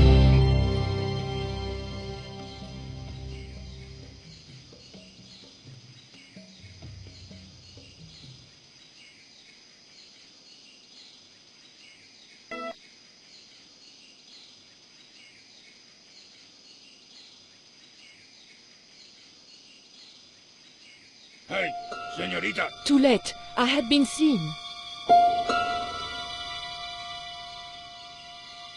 Bonjour, Capitaine. Only Sergeant, pretty one. What are you doing here? Snuggles said I could come here with him. Snuggles? Oh, I mean the General. We're, friends. May I go up the pyramid? We have strict instructions not to let anybody pass. Oh, but I've told you who I am. Surely nobody would mind. Well... Oh, please, I'd be ever so grateful. I tell you what, I'll ask Pablo if it's okay for you to go up. If Pablo saw me, I'd be dead. No, it's not worth the bother. I'm not really that interested in their stupid pyramid anyway. Well, okay. It's men's work up there anyway. I'll just run along and play around here, okay? Okay, you do that.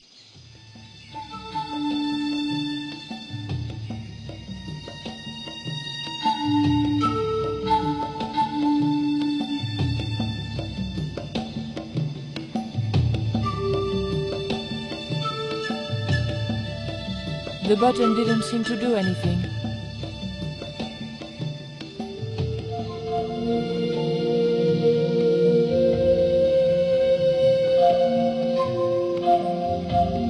The engine looked like it was supposed to power the lift. It was an old electricity generator.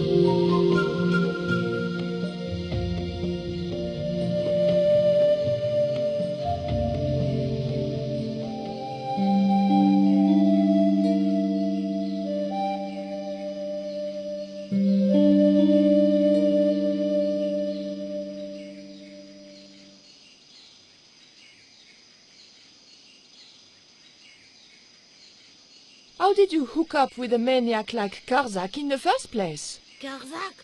Whoop whoop loco! Yes, he scares me too. Would you like some chocolate, Titi Poco? It's good vintage. You're smarter than you look.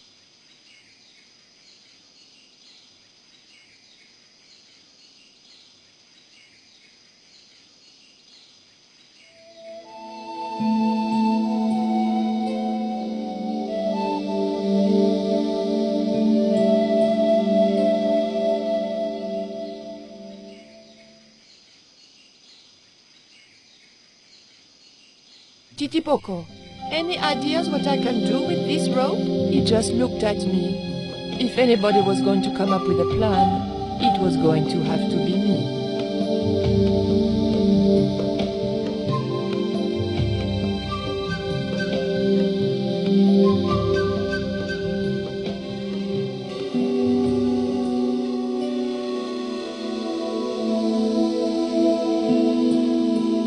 The scaffold gantry went all the way up the pyramid.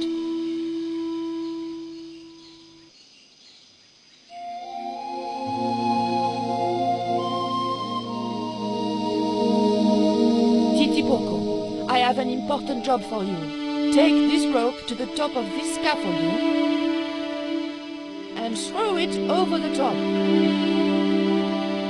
Oh.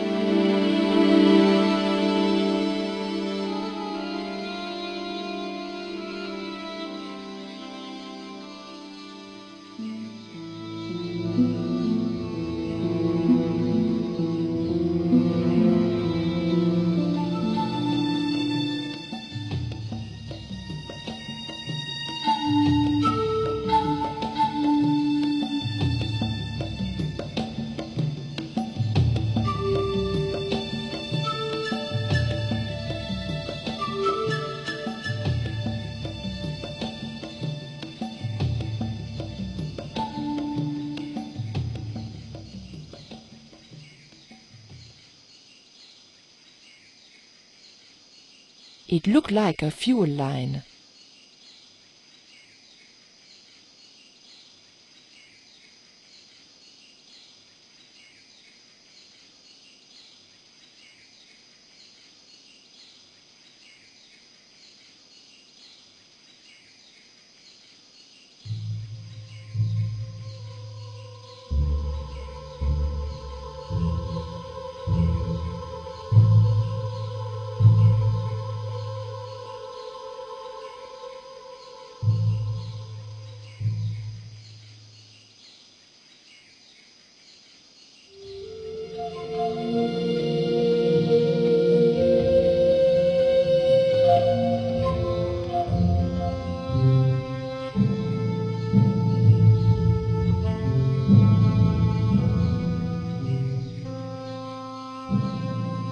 The motor spluttered into life.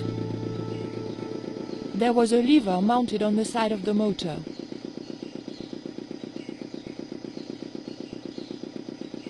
Titi Poco, when I tell you, I want you to copy what I am doing. Copy.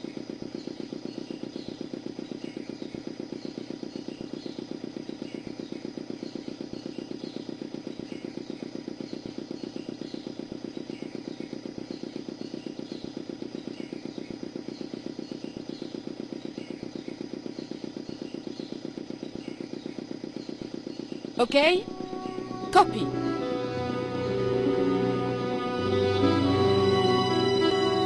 George, I realized those bastards were going to sacrifice George to Tezcatlipoca over my dead body.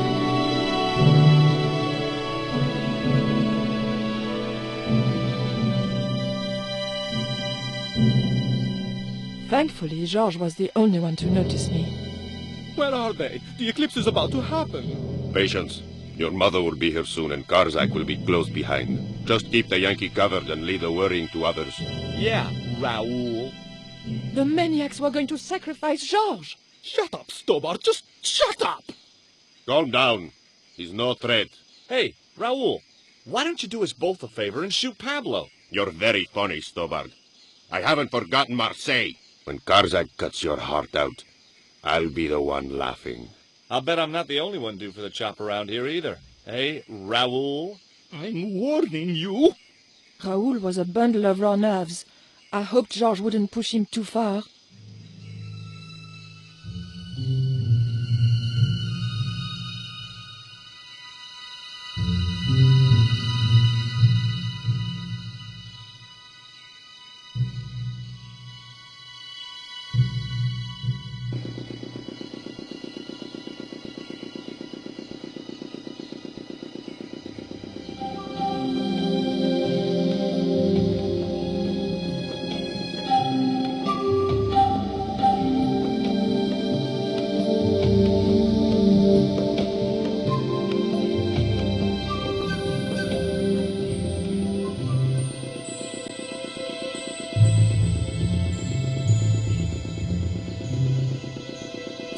Do you still have that lighter gun you pulled on me so amusingly?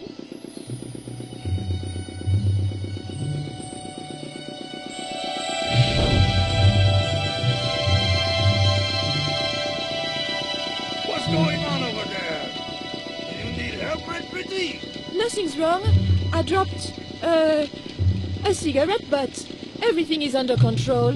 I'll have the fire out in a minute or two.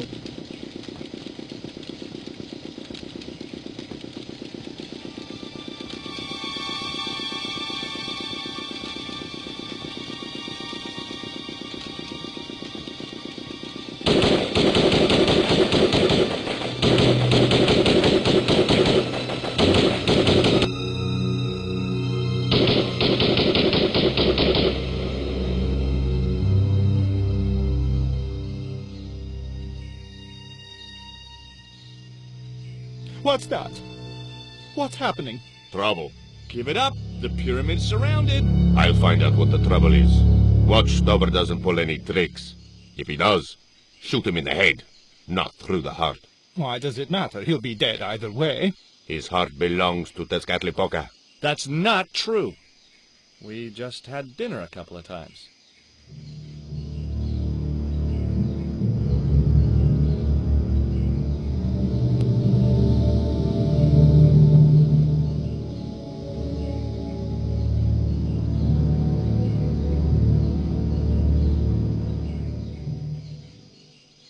Drop the gun or I shoot!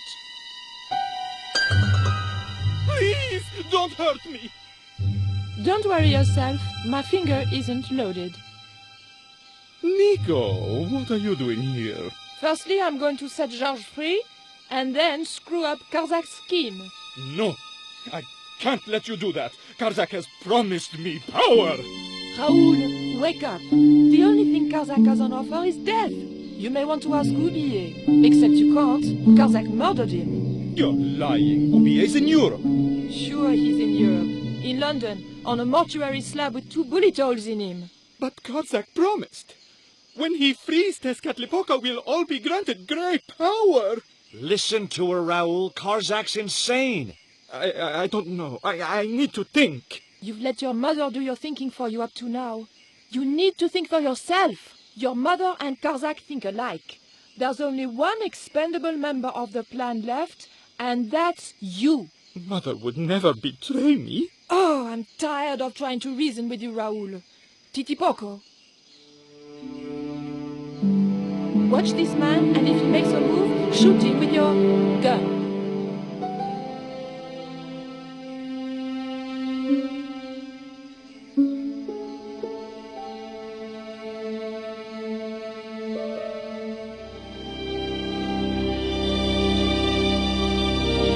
Hold still, Georges. I don't want to sacrifice you by accident.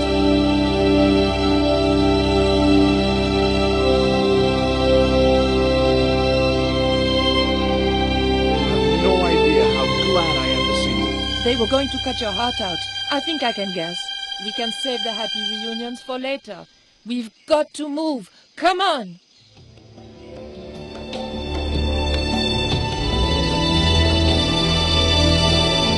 We're safe. This is a dead end. We're toast.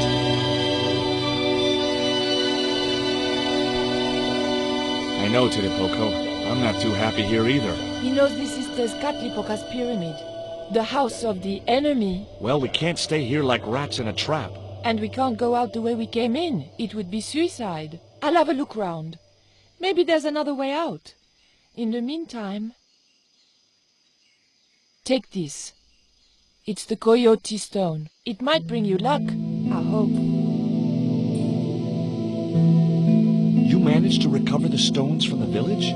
Then we might have a chance after all. Incidentally, what would Titipoco have done if Graciento had moved? Titipoco? Nothing. He's given up violence. Georges? Yeah? There was nothing I wanted to talk to Georges about just then. On the wall was an intricate pattern in blue and gold.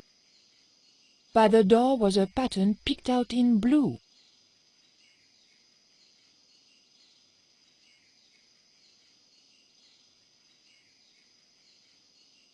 The lever was made of stone. There was a large image on the wall of a man in ceremonial garb. More usefully, there were also a couple of levers. Oof! The lever was very difficult to move and appeared to do nothing anyway.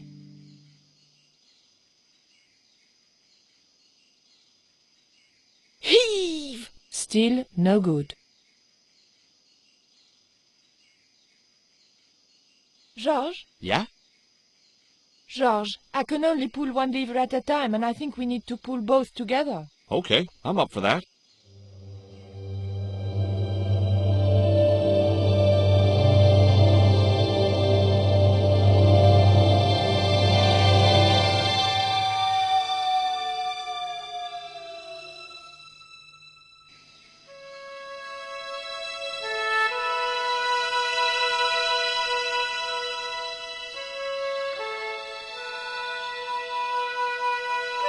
No, there's something suspicious. This sacrifice! Where is it? Nico was here with Titipoco. They set him free. I couldn't stop them. You idiot! I should have strangled you at birth. Titipoco's gone soft. He wouldn't have hurt you. I know that. The darkness of this sun is almost upon us, and we have no sacrifice to appease Tezcatlipoca. Have you any idea what your incompetence will cost us? I think so. And I'm glad. What? The Mayans weren't fools. Tezcatlipoca should stay exactly where they put him. Finally got some backbone from somewhere, huh? Shame it's so late in the day. I'd rather die than see you and Karzak with that devil's power. Fine, we're still a sacrifice short. See, the eclipse begins. Pablo, kill him! Tezcatlipoca can feed upon his yellow heart. Nico was right all along, but it's still not too late. Come on then, Pablo. Let's see who sacrifices who.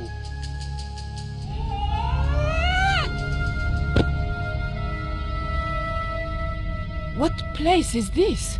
I was in some sort of strange room. Tiles and dials. The priests who designed this place must have known how to use them. I was going to have to figure it out for myself if I ever wanted to get out of here. The room was dominated by an enormous device, decorated with the usual Mayan motifs. It held two great discs, each covered in glyphs.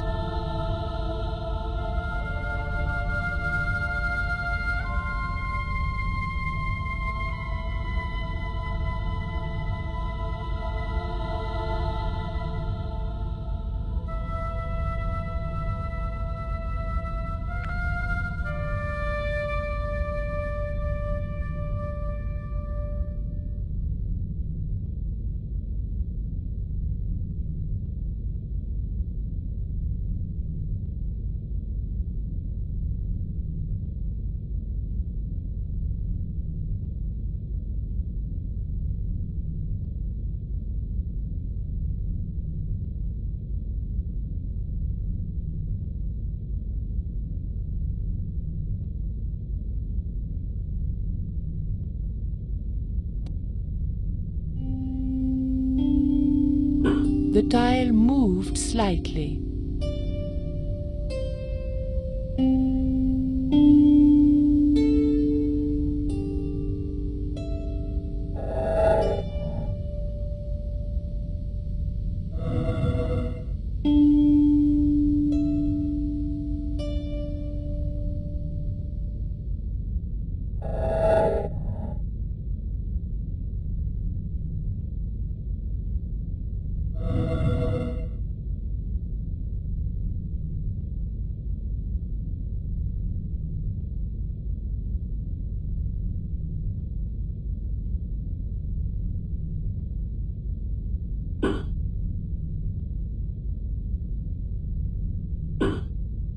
The tile moved inwards and clicked home.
The tile didn't want to move.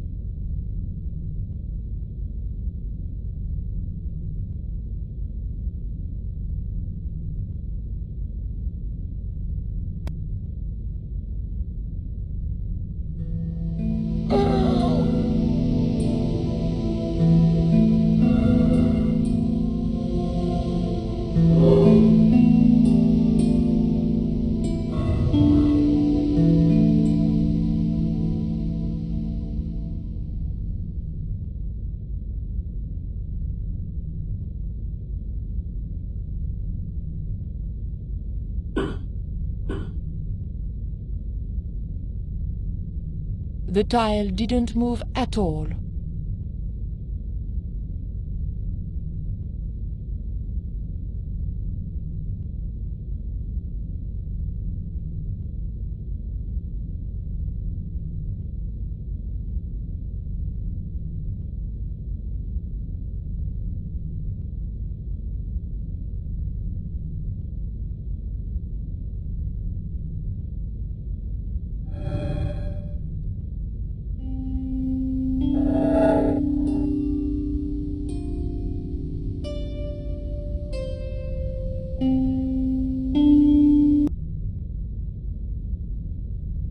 The tile didn't want to move.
The dial didn't want to move.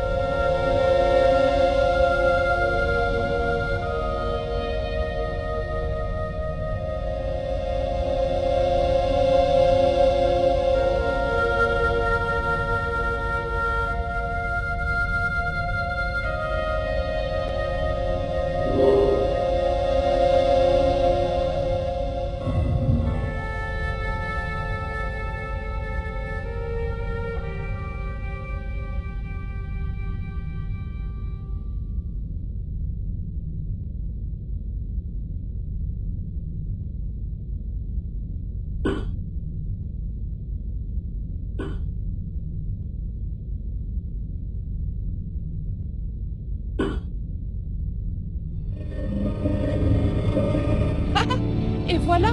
George once told me that there's an act to finding secret doors. I think I'm beginning to get the hang of it.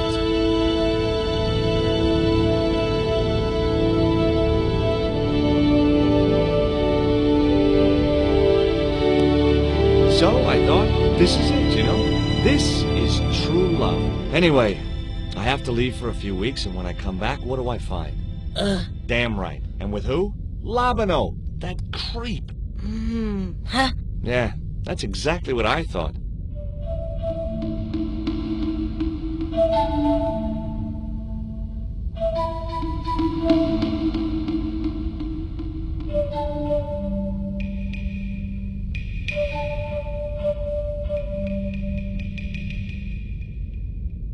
Oh, heck.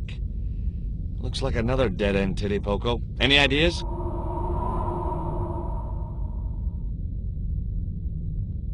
I was hoping for something a little more constructive. Never mind, I'll have a look around.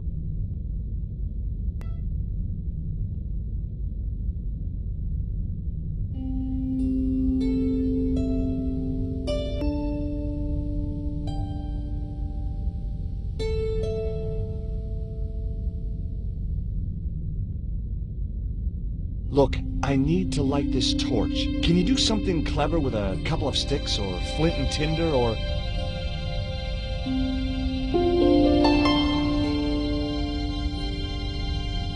or a cheesy novelty cigarette lighter, as it turned out.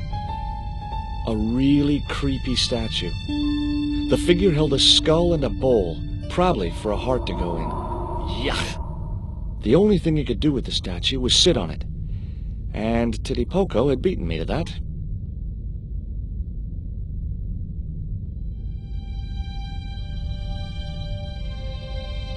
Well, there was nothing else to do around here, so I pulled the lever. Nothing's happened. Oh, I hate that. Don't you hate that? Titty Poco? Oh my...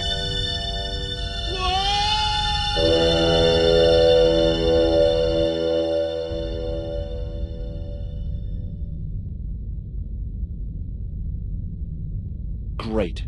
I had no idea where I was, no idea where the others had got to, and time was running out to stop Karzak. Still, I wasn't dead yet, so it wasn't all bad news.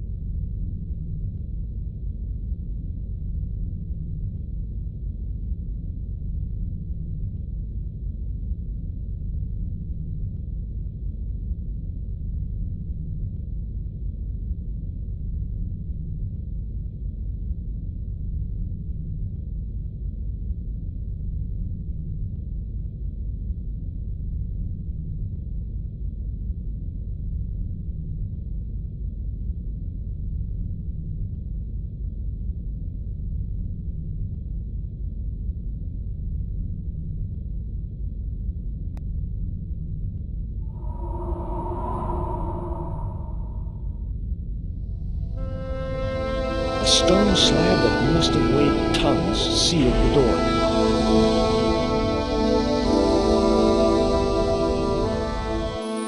Charming.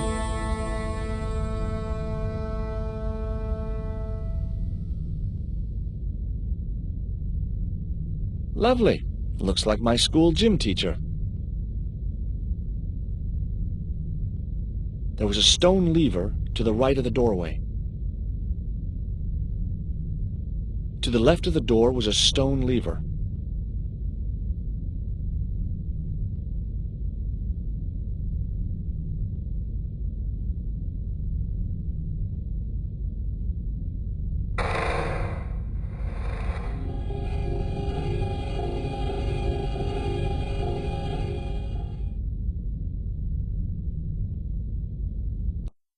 Every time I think this place can't get any spookier, it does. How rapoosh. The carving reminded me of Lane for some reason.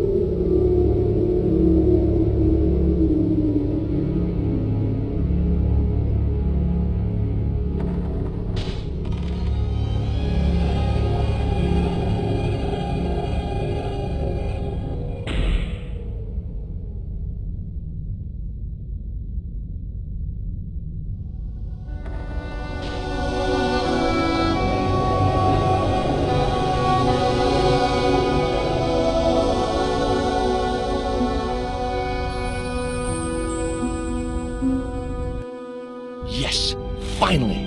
I'm out of here.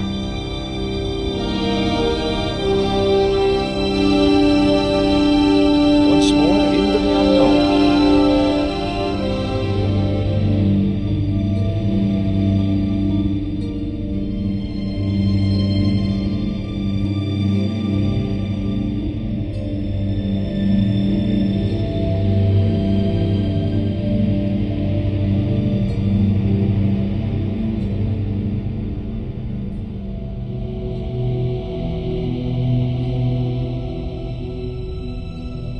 Cool. Onwards and downwards, Mr. Stobart.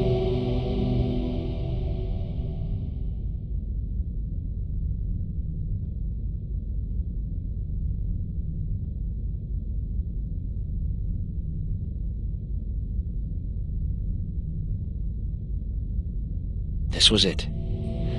The pyramid's central chamber. Its dark heart. Once before in my life, I'd stood in front of a door and thought, this is it. If I go through there, I'm going to die. I'd been wrong then. I hoped I was wrong now. This was the door that led to the central chamber and the smoking mirror.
must remember that happiness is an inside job.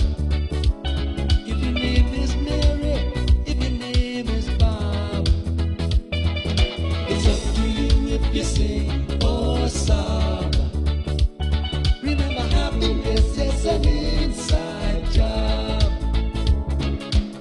A lot of people travel in search of the sun, flying and fishing, looking for fun.